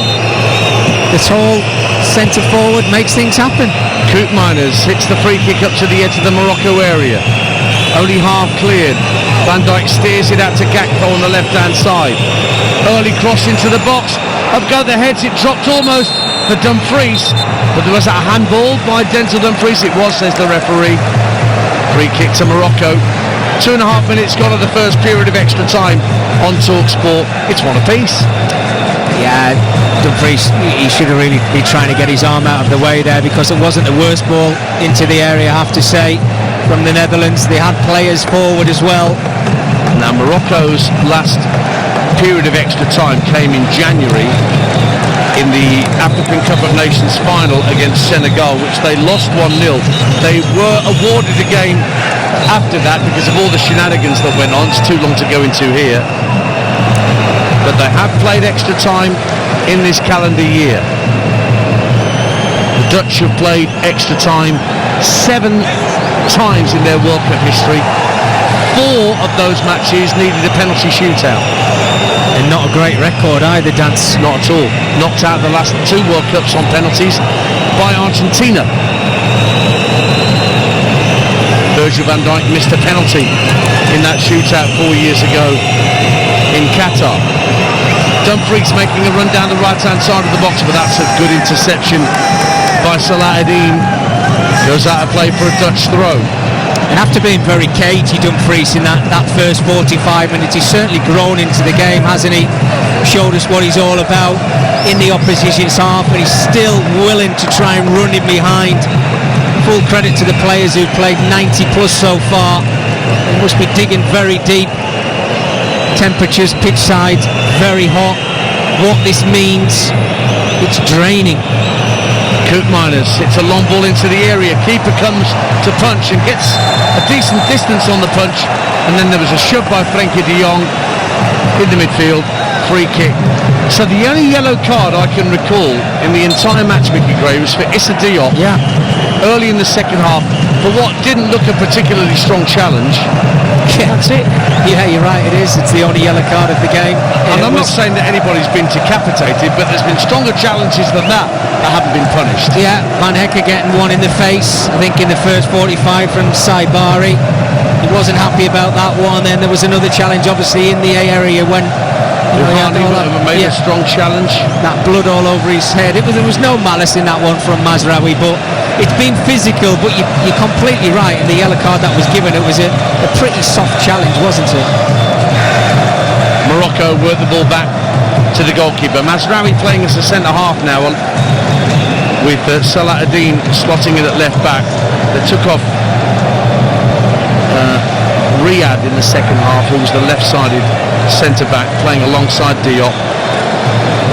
Now it's in centre midfield with El Anawi. Plays it back to El Mourabat.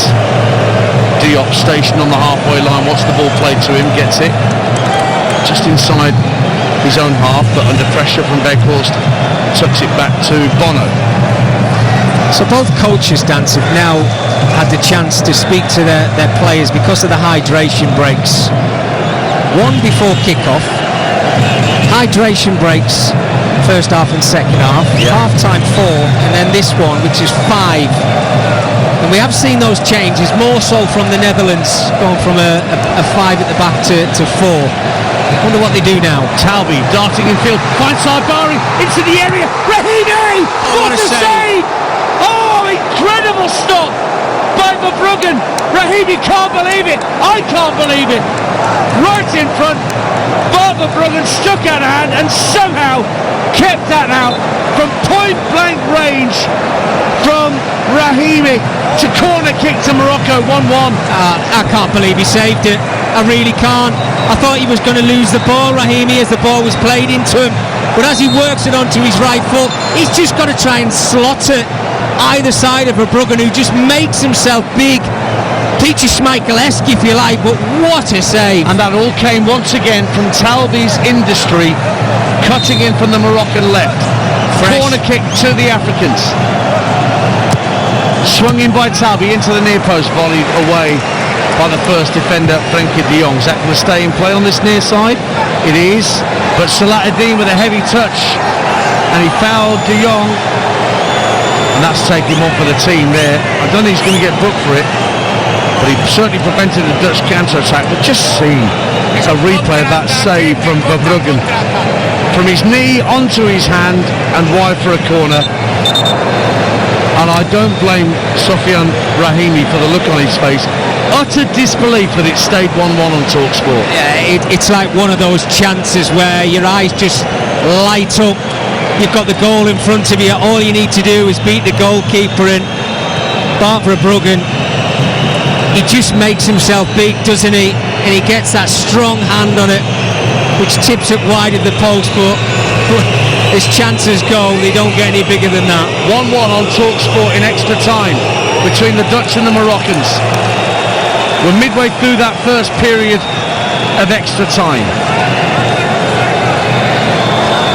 Everyone's just gathering their breath. Do you think they've had value for money, Dance? Stands a chance. Timber works it in field. Now Frenkie de Jong looks for Timber again, but just taken off his toe by Yassine. And this young midfielder looks to float it over the top for Rahimi, who's in a race with Van Dijk for the loose ball. Van Dijk gets there first, tucks it out of play for a throw-in. He never looks the quickest, Van Dijk, but he is quick over the ground. He won't thank you for that run back towards his own goal, 34-year-old Virgil van Dijk, but again, just showed that turn of pace, no frills, just clear your lines and get it out of play. Salah ad-Din out to Chemsdien Talbi. Salah ad-Din again. She goes back to Mazraoui, who only played 20 times for Manchester United this season. In and out, I think, would be the appropriate phrase for his year at Old Trafford. Mickey, you're our Manchester correspondent. You know how frustrating a time he's had. Absolutely, I think he did. He struggled in the Manchester United shirt this season. I think probably one of the players that you might be seeing going through the exit door at United and maybe looking for another club himself. But what about that challenge he made? We forgot about that dance. Oh yeah, incredible. To prevent Somerville getting a shot in on goal late on in the game, that could have been game over, all over.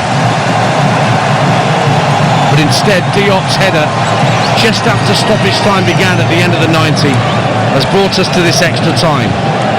Nearly 10 minutes of the first period of extra time have gone. Still 1-1.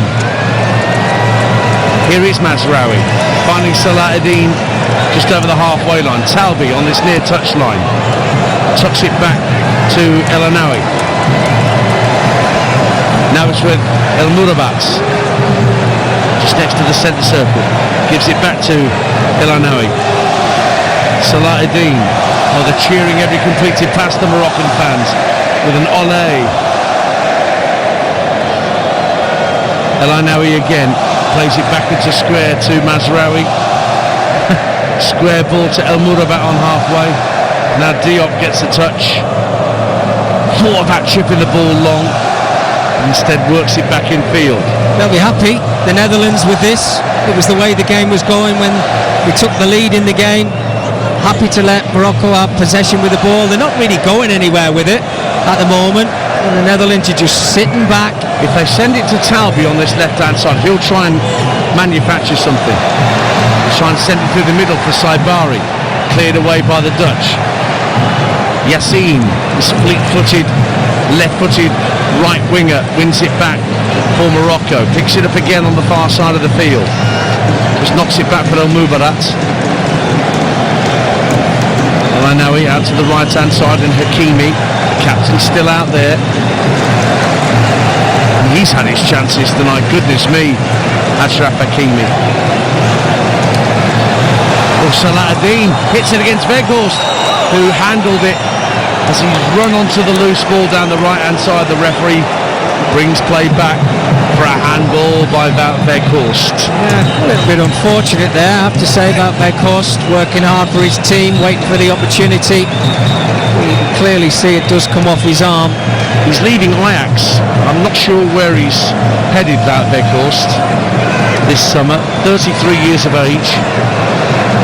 Yeah. Interesting to see where he moves down. So, well, I think a side that would suit him is a direct side. We don't see too many of them this day and age. Here's El Anawi out to the left-hand side from Morocco. Talbi level with the 18-yard line.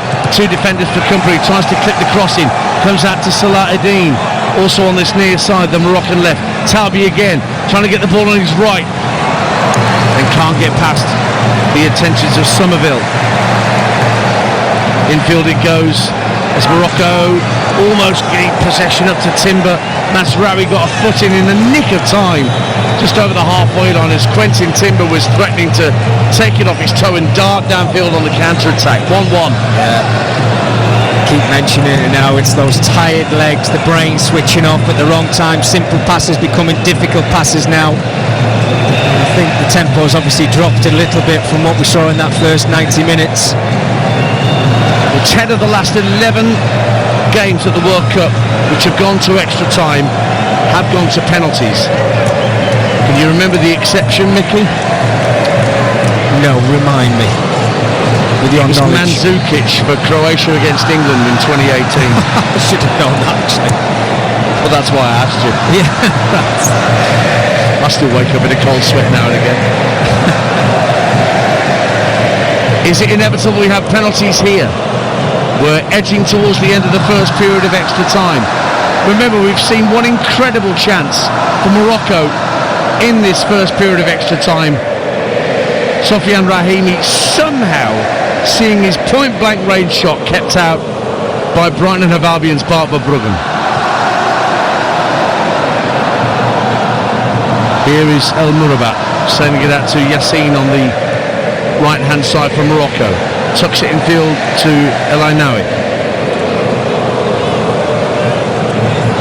Again, the Dutch have got everybody behind the ball. It's just like Mickey Gray said, it's like they were doing in the latter stages of the second half. Saibari down the left wing, plays it into the area just ahead of Talbi, who made an underlapping run but couldn't latch onto it. And then Timbers fouled by El Ainaoui, and a free kick is given to the Dutch in the last minute of the first period of extra time. Oh, I love that hard stare that the Brazilian ref just gave El Ainaoui there, Mickey Gray. Yeah, there's no messing with it, is there? But they were unfortunate, Morocco, on that occasion. Saibari just trying to play that little inverted pass, if you like, to Talbi, who'd made a lovely little run. He just got a little bit too much on it, didn't he? The little give and go showed good pace. Talbi, he should be fresh. Obviously one of the substitutes coming on late in the game. Ball bounces at the edge of the Moroccan penalty area, but good defending from Mazraoui under immense pressure from the giant Weghorst. But Denzel Dumfries, we've already seen him hurl one long throw into the box from the Netherlands right. He's going to do it again. We're into added time at the end of the first period of extra time. Here comes the throw, headed out, and the referee says no need for any further seconds to be played. So we're at half time. In extra time in Monterrey on Talk Sport, Ollie Klink, it is still Netherlands 1, Morocco 1. Thanks, Ollie. Well, that extra time that Morocco played out against the Spanish 4 years ago is their only ever extra time experience at a World Cup before tonight. What does this mean as well, Dan? So obviously, I think we know the answer to it, but I think they play the round of 16. Whoever is the fortunate nation to go through to that round of 16 to play against Canada. Yeah. The 30 minutes of extra time, they now play Saturday. So you get this day out of the way, 2 or 3 days rest after putting absolutely everything into this game. Plays into the hands of Canada, I'm sure. Oh, Jesse Marsh will be watching this and rubbing his hands. Yeah. I would imagine. Yeah. I have to agree with that. They're playing at altitude as well, let's not forget, in Monterrey, well above sea level. So extra air taken out the lungs just by virtue of where they're playing this game. So we're back underway. Morocco in the all white shirts with red numbers, the Dutch in all orange, attacking the goal to our left as we look. Draws out to the right hand side, and Achraf Hakimi on this near side for Morocco. Tigerish work from Saibari, but he loses out, and away down the left hand side comes the Dutch goal scorer Cody Gakpo. Has the ball taken off his toe by Yassine, and he's caught by Gakpo. Free kick. Still the cards stay in the pocket of the Brazilian referee. Only Diop booked tonight. Yeah, I think he has to be a little bit careful with those yellow cards now as well, Dan. So I think what you have to take into consideration is how tired the players are. Sometimes you can stretch and reach out and make a bit of a rash challenge at times, and he's got to be a little bit understanding, like he has been in the game so far. I don't think he'd reach into that pocket too many times, I have to say. He's given the Paddington hard stare a couple of times, hasn't he? Yeah. But that's about the long. Scary enough. Yeah, not quite as scary as Kalina. Because Kalina was a much taller man. Still is scary. Oh, sure he is. He never reffed you, did he? No, he didn't. No. You were too nice out on that pitch anyway, Mickey. Long ball downfield from Morocco, trying to get Yassine in behind the defence of Van der Ven, but he did really well, Van der Ven, just hooking the ball over his shoulder to get it clear. And I know he wins a header on halfway. Weghorst tried to get a piece of it, but Rahimi, who had that extraordinary shot saved by Bart Verbruggen, went back into his own defensive third to tidy up. Now it's with Hakimi on the Moroccan right, the near side to us. El Ainaoui go back into the centre circle for El Mouvara, tucks it out to the left hand side, comes infield again, does El Mouvara. Now El Ainaoui right on the centre spot. Dutch have got everybody behind the ball as it's swung out to Hakimi on the right. 1-1 the score. 3 minutes of the second period of extra time have gone. El Mouvara again goes all the way out to the left hand side. And Talby darting in field, doesn't put the cross in this time, lays it backwards to square into the midfield. Now it's played out once again to Ashraf Hakimi on the right, and Rahimi's there too. Rahimi gives the ball to his captain. Hakimi to run back towards halfway under good pressure from Gakpo. Now Muraba out to Talby once more. Shifting that ball, aren't they, from left to right in an arc at the moment, Morocco, but they're struggling to really get it in an advanced position. Hakimi now plays it up to the edge of the area. Down goes Yassine. Quite acrobatic patch with Rahimi that went down, I beg your pardon, with Virgil van Dijk at his back. Well, that was no foul, said the referee. Stays 1-1 on TalkSport. Yeah, no foul for me. Play acting a little bit. Virgil van Dijk, I think he knew that little glance at the referee just to say play on. Clear nudge in the back from Salah Eddin and Van Dijk on halfway. Netherlands get a free kick. 1-1 on TalkSport, and one more change being readied by Ronald Koeman, and Martin de Roon, recalled after 2 years away from the international scene, over a decade at Atlanta, and a record appearance maker there. He didn't play at Euro 2024 with a knee problem, but he's on for Frenkie de Jong. It's a like-for-like switch, defensive midfielder for defensive midfielder. Yeah, just fresh legs. I think de Jong has run himself into the ground. Free kick from Holland into the edge of the area. Masraoui manages to get the ball half clear. The white shirt's trying to bring it away. Saibari tucks it out to the left-hand side, and Talby inside his own half. One of 11, count them, Sunderland players at this World Cup. Robbie too, of course, who was playing until he was taken off. Another one, yeah, the Black Cats playing at this World Cup. I think I see the stat about 2 or 3 days ago, Dan, where I think there's only PSG have got more goal scorers at the World Cup than Sunderland. Look at that swell of pride in your chest as you read that stat out. Here is Talby down the left-hand side from Morocco. Gets the cross into the box. Hakimi was steaming in. And again, there were Dutch defenders there to get it clear. Weghorst scrapping for possession on halfway. And he's won it back. And then a foul gives the Dutch a free kick inside the centre circle. Little pull, says the referee, on Cody Gakpo. He's got a bit of cramp, and he's been helped out by his opposite number, Saibari, as he gets to his feet. 111 minutes gone on TalkSport, so less than 10 to play until we need spot kicks to decide who plays Canada on Saturday.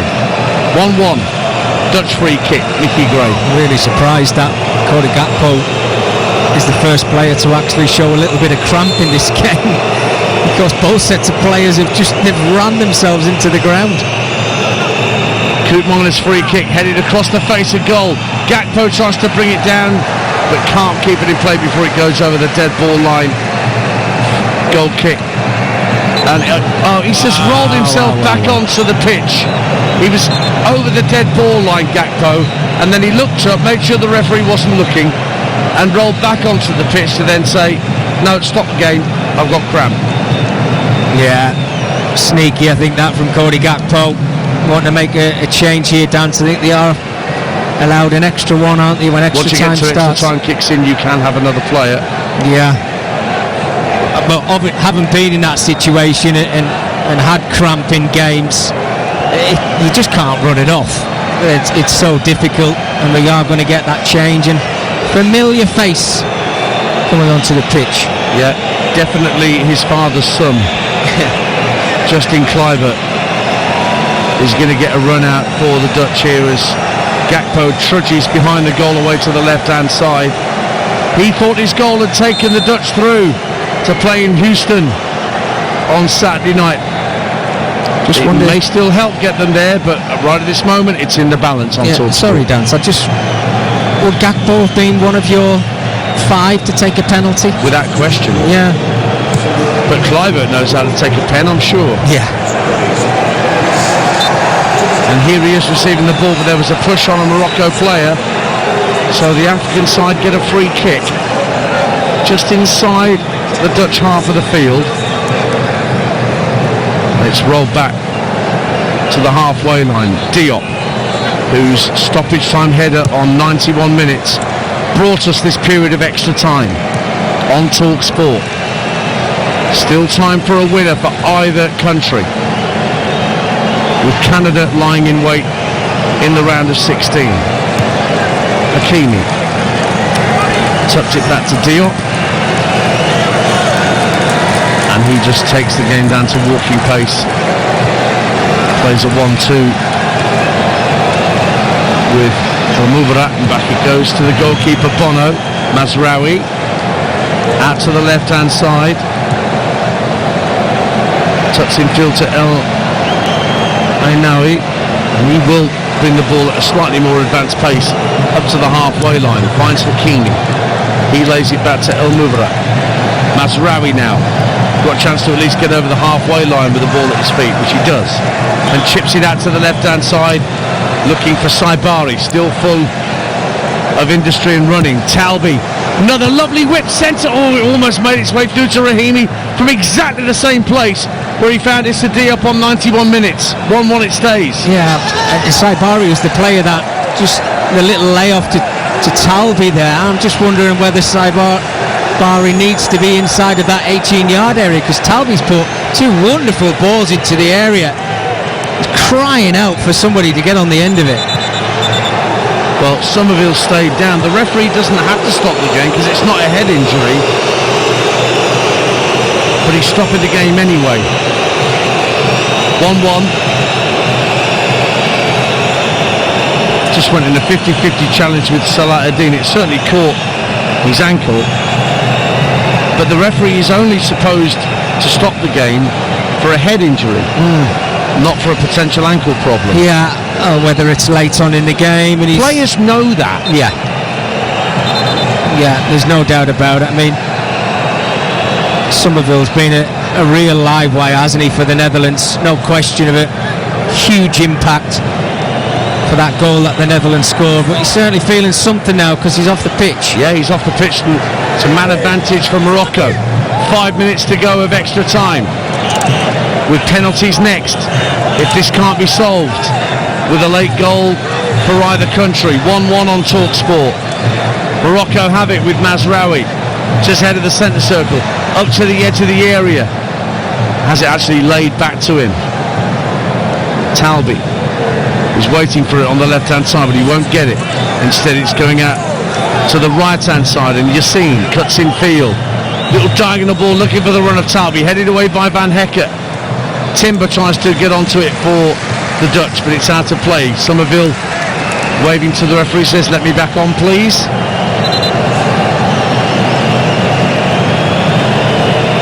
Van Hecker just had to clear his lines there, and I think he would have appreciated a shout from one of his teammates alongside him just to leave it and let it drift out of play, because it certainly looks that way at the moment, that these two sides now are ticking down time to reach those penalties. Two managers may well be looking out onto that playing surface and saying, right, that's my 1, 2, 3, 4, 5. Sometimes players will say, "I'll have one, please." Yeah, there's two ways to look at it. You know, we're obviously creeping towards those penalties at the minute. The manager or the coach will have in his mind who he thinks will want to take those first 5 penalties, but when you get the players into a huddle, it's looking them in the eye and saying, do you want to take a penalty? Don't say yes to me if you don't want to. I appreciate everything you've done for me in the game. You don't have to be brave and tell me, yes, I'll take a penalty, unless you really want to. Ball out on the right hand side, and Yassine for Morocco. 1-1 still the score. Plenty of orange shirts around him. Couldn't keep the ball in play in a very tight space. Very modern day player, isn't he, Yassine? That low centre of gravity. Yeah, he looks a prospect to me. Does. Yassine. Got 1 goal already, dancing this tournament. He's only 20. Yeah, talented player. As I mentioned, he's one of those that was in the Moroccan squad that won the Under-20 World Cup, but the only member of that squad that's made it to the senior side. Hakimi volleys clear for Morocco. 90 seconds of extra time to play. Back it goes to Bart Verbruggen, being closed down by Rahimi. Checked onto his right foot and got it clear in good time. Good covering header at the back for Morocco, and it's back with Issa Diop, who's certainly not playing as far forward as he was towards the end of normal time. No, I can't see him going into that 18-yard area for the remainder minutes. Here's Talby making a run down the left-hand side, level with the 18-yard line. Can he get it back with a 1-2 at the edge of the area with his striker? No, he can't. Saibari couldn't feed it back to him. And so the Dutch will bring it forward with Van Hekke. Van Dijk. Minute to go. 1-1 on TalkSport. Penalties at the ready. Somerville tucks it back for Van Hekke. Now the captain Van Dijk. To his left is Van der Ven. Koopmeiners out to Justin Kluivert, whose dad missed a penalty in normal time at Euro 2000.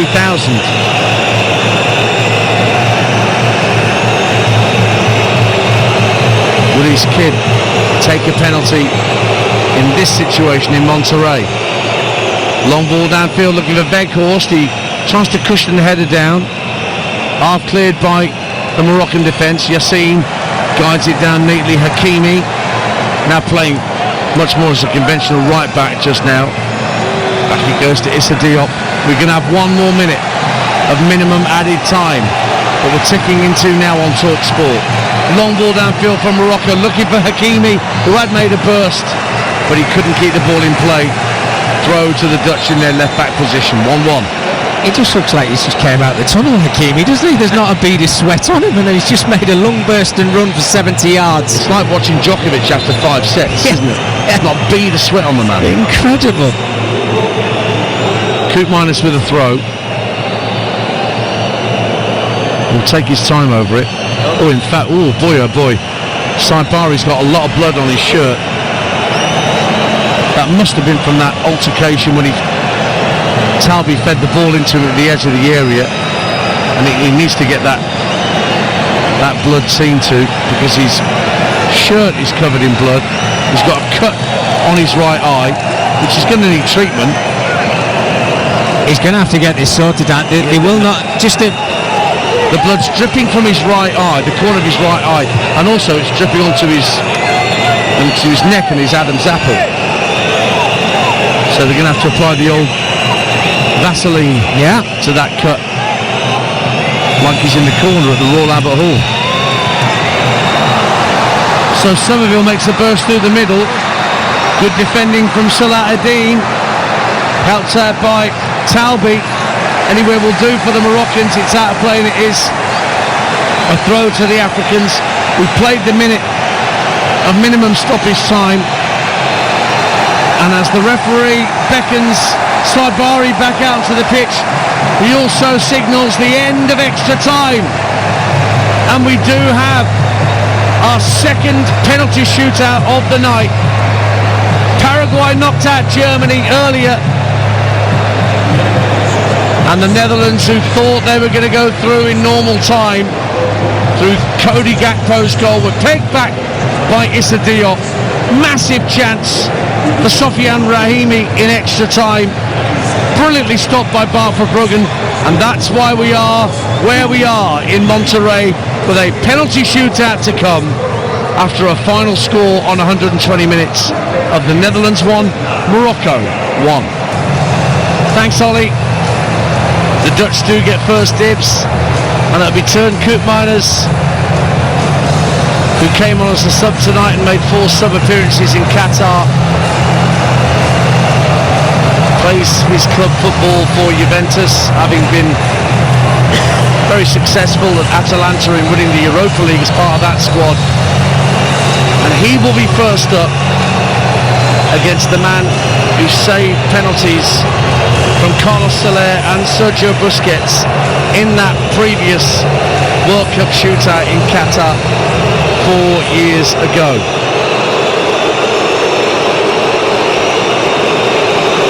Okay, here we go. penalties will start. Very short runner for Koopmeiners, just a two-step runner, left-footed, finds the bottom corner. Terrific penalty along the deck from Teun Koopmeiners. Goalkeeper went to his left, but he couldn't get there in time, and you wouldn't. It was perfectly struck. 1-0 to the Dutch. Yeah, great start, isn't it, from Koopmeiners? Very low penalty, a lot of pace on it, into the corner, the side netting, which give Yassine Bounou absolutely no chance. I think it's always an advantage going first, especially when you score that first goal. Neil El Aynaoui, the son of that tennis star Younes El Aynaoui, made his debut last year for Morocco. He's playing well for Roma. He has Morocco's first penalty up against Bart Verbruggen. Short runner for the Moroccan player as well, and he hits the bar. It's still rattling now. So one penalty apiece, and the Dutch already have an advantage as El Aynaoui strikes the crossbar. Well, it's always easy to say after they've missed the penalty, but he never looked confident, didn't he, El Aynaoui, as he stepped up to take that penalty. Never really looked at the goalkeeper, with his head down, and just try and fire as hard as you possibly can into the top corner. Well, he's got his angles all wrong. Next up for the Dutch is Justin Kluivert, who scored that hat-trick of penalties for Bournemouth against Wolves. What's he like in a World Cup situation? Hits the post! The goalkeeper had committed himself to his left. Kluivert sent the penalty to his right, but it smacked the foot of the post. And Justin Kluivert misses just as his dad had done in a penalty shootout. And now Morocco can bring themselves level with their second penalty. Oh my goodness, Justin Kluivert. I mean, he's done it's the stutter penalty, isn't it? And you can see Bounou just shuffling across to his left-hand side. He's got the whole angle to aim for, and he just gets it wrong. Here's the man who had that incredible opportunity denied by Verbruggen in extra time. Sofiane Rahimi, the Moroccan number 9. With their second penalty to bring them level.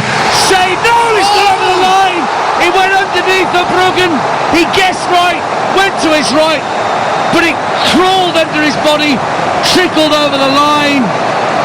Goodness me. It's 1-1 on penalties after 2 apiece. It actually hit Verbruggen's boot. He'd saved it, and it caught his right heel and trickled over the line. How's your look? Oh, well, somebody who just didn't deserve that little stroke of bad luck would have been Bart Verbruggen in that Netherlands goal. He's so unlucky. It's a poor penalty, and how fortunate is Rahimi to find that ball rolling into the back of the net.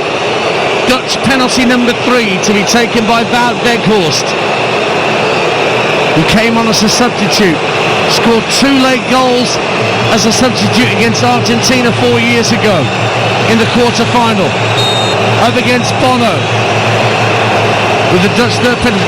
Huge breath taken in by Weghorst. Right-footed, finds the top corner. I think the keeper got a hand to it, but into the net it went, and Weghorst makes it 2-1 to the Dutch after their third penalty. Morocco next up to try and bring us back level again on TalkSport.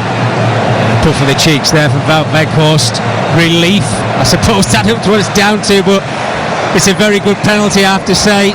Too high for Bounou to get away from his goal. Here comes Chemsdin Talbi of Sunderland for Morocco, winning his 8th cap tonight. Deliberately places the ball on the spot. Verbruggen waits. Morocco's third penalty to bring us level at 2-2. They score it, and he finds the corner. Verbruggen went to his left and so nearly got to it, but Talbi scores. 3 penalties apiece. 2-2 on TalkSport. Yeah, nice finish, wasn't it, from Talbi there. You can see him having a look at Verbruggen, just waiting for him to make that move. Goes the right way, but the pace and the height behind Verbruggen before he actually reacts. Quinton Timber, the older brother of his twin Jurien Timber, who had to pull out of the squad, joined Marseille in January from Feyenoord. He takes the fourth penalty for the Dutch. Again, a short run-up, no more than 2 paces from the ball. Stands still, now addresses the ball and blasts it wide, a foot wide. Oh dear, Quentin Timber has just handed the initiative to Morocco in the shootout. Well, it's a poor penalty, isn't it, Dance? You mentioned it, 2 steps to take the penalty, but you have to hit the target. I mean, he's not just missed it, he's missed it by 1.5 feet, 2 foot. It's really poor. That was like Matias Fernandes for Russia against Croatia 8 years ago. Ashraf Hakimi, the Moroccan captain, to take their 4th penalty and to try and put them 3-2 up. Hakimi, right-footed, he hits the post! It stays out! It is still level after 4 penalties apiece. 2-2. Hakimi, the skipper, on his 100th appearance, hits the post. Well, I can't believe what I'm watching. I really can't. This is what penalties do to players. We talked about some of the best in the world. The best right back in the world has just missed a penalty. Got the goalkeeper going the wrong way, but you still have to do your job of putting that ball in the net. We are effectively already at sudden death. 2-2 after 4 penalties apiece, and it's Crescencio Somerville, who only came into Ronald Koeman's thoughts this year with his West Ham form. He has the 5th penalty, has a very straight run-up as it stands. He may well jog to his left or right, with Bono waiting on his line. Somerville moves to his left, comes up right-footed, and it's saved! Saved by Bono! Just threw up a left paw and palmed it away, and Morocco are on the brink. This is incredible. Crescencio Somerville probably did deserve to miss. He's had a wonderful performance, but you could see Bono was shuffling across on his line, trying to work out what Somerville was going to do, and it's just pace and power. But Bono, he reads his situation in that strong palm to keep it out of the goal. My goodness. Ismail Saibari, the Moroccan number 11, who scored 3 in 3 at this World Cup before tonight. He's joining Bayern Munich this summer. Is he going to have the final say? He scores this, Morocco are through. Saibari up against Verbruggen, right-footed, finds the bottom corner, and Morocco move through to the round of 16 on a dramatic night in Monterrey. The Netherlands' horrible run of penalty shootouts continue at World Cups. It ended up 3-2, 3 penalties missed by the Netherlands, but Ismail Sabari got the final penalty absolutely right. Verbruggen sits next to the goal line in disbelief that he's on the losing side. Weghorst in tears, burying his face in the turf. But for the Atlas Lions, it is joy unconfined. It is they that will take on Canada in Houston on Saudi tea time, UK time, live on Talk Sport. They have edged past the Netherlands. They needed a 91st minute equaliser from Issa Diop just to force extra time, but ultimately Mickey Gray from 12 yards. They weren't great, but they had enough to see off the Netherlands. Well, I think you always feel for the side that goes out on penalties, but this journey continues for a Moroccan side tipped to go a long way in this tournament. And what a World Cup Ismail Saibari is having for Morocco.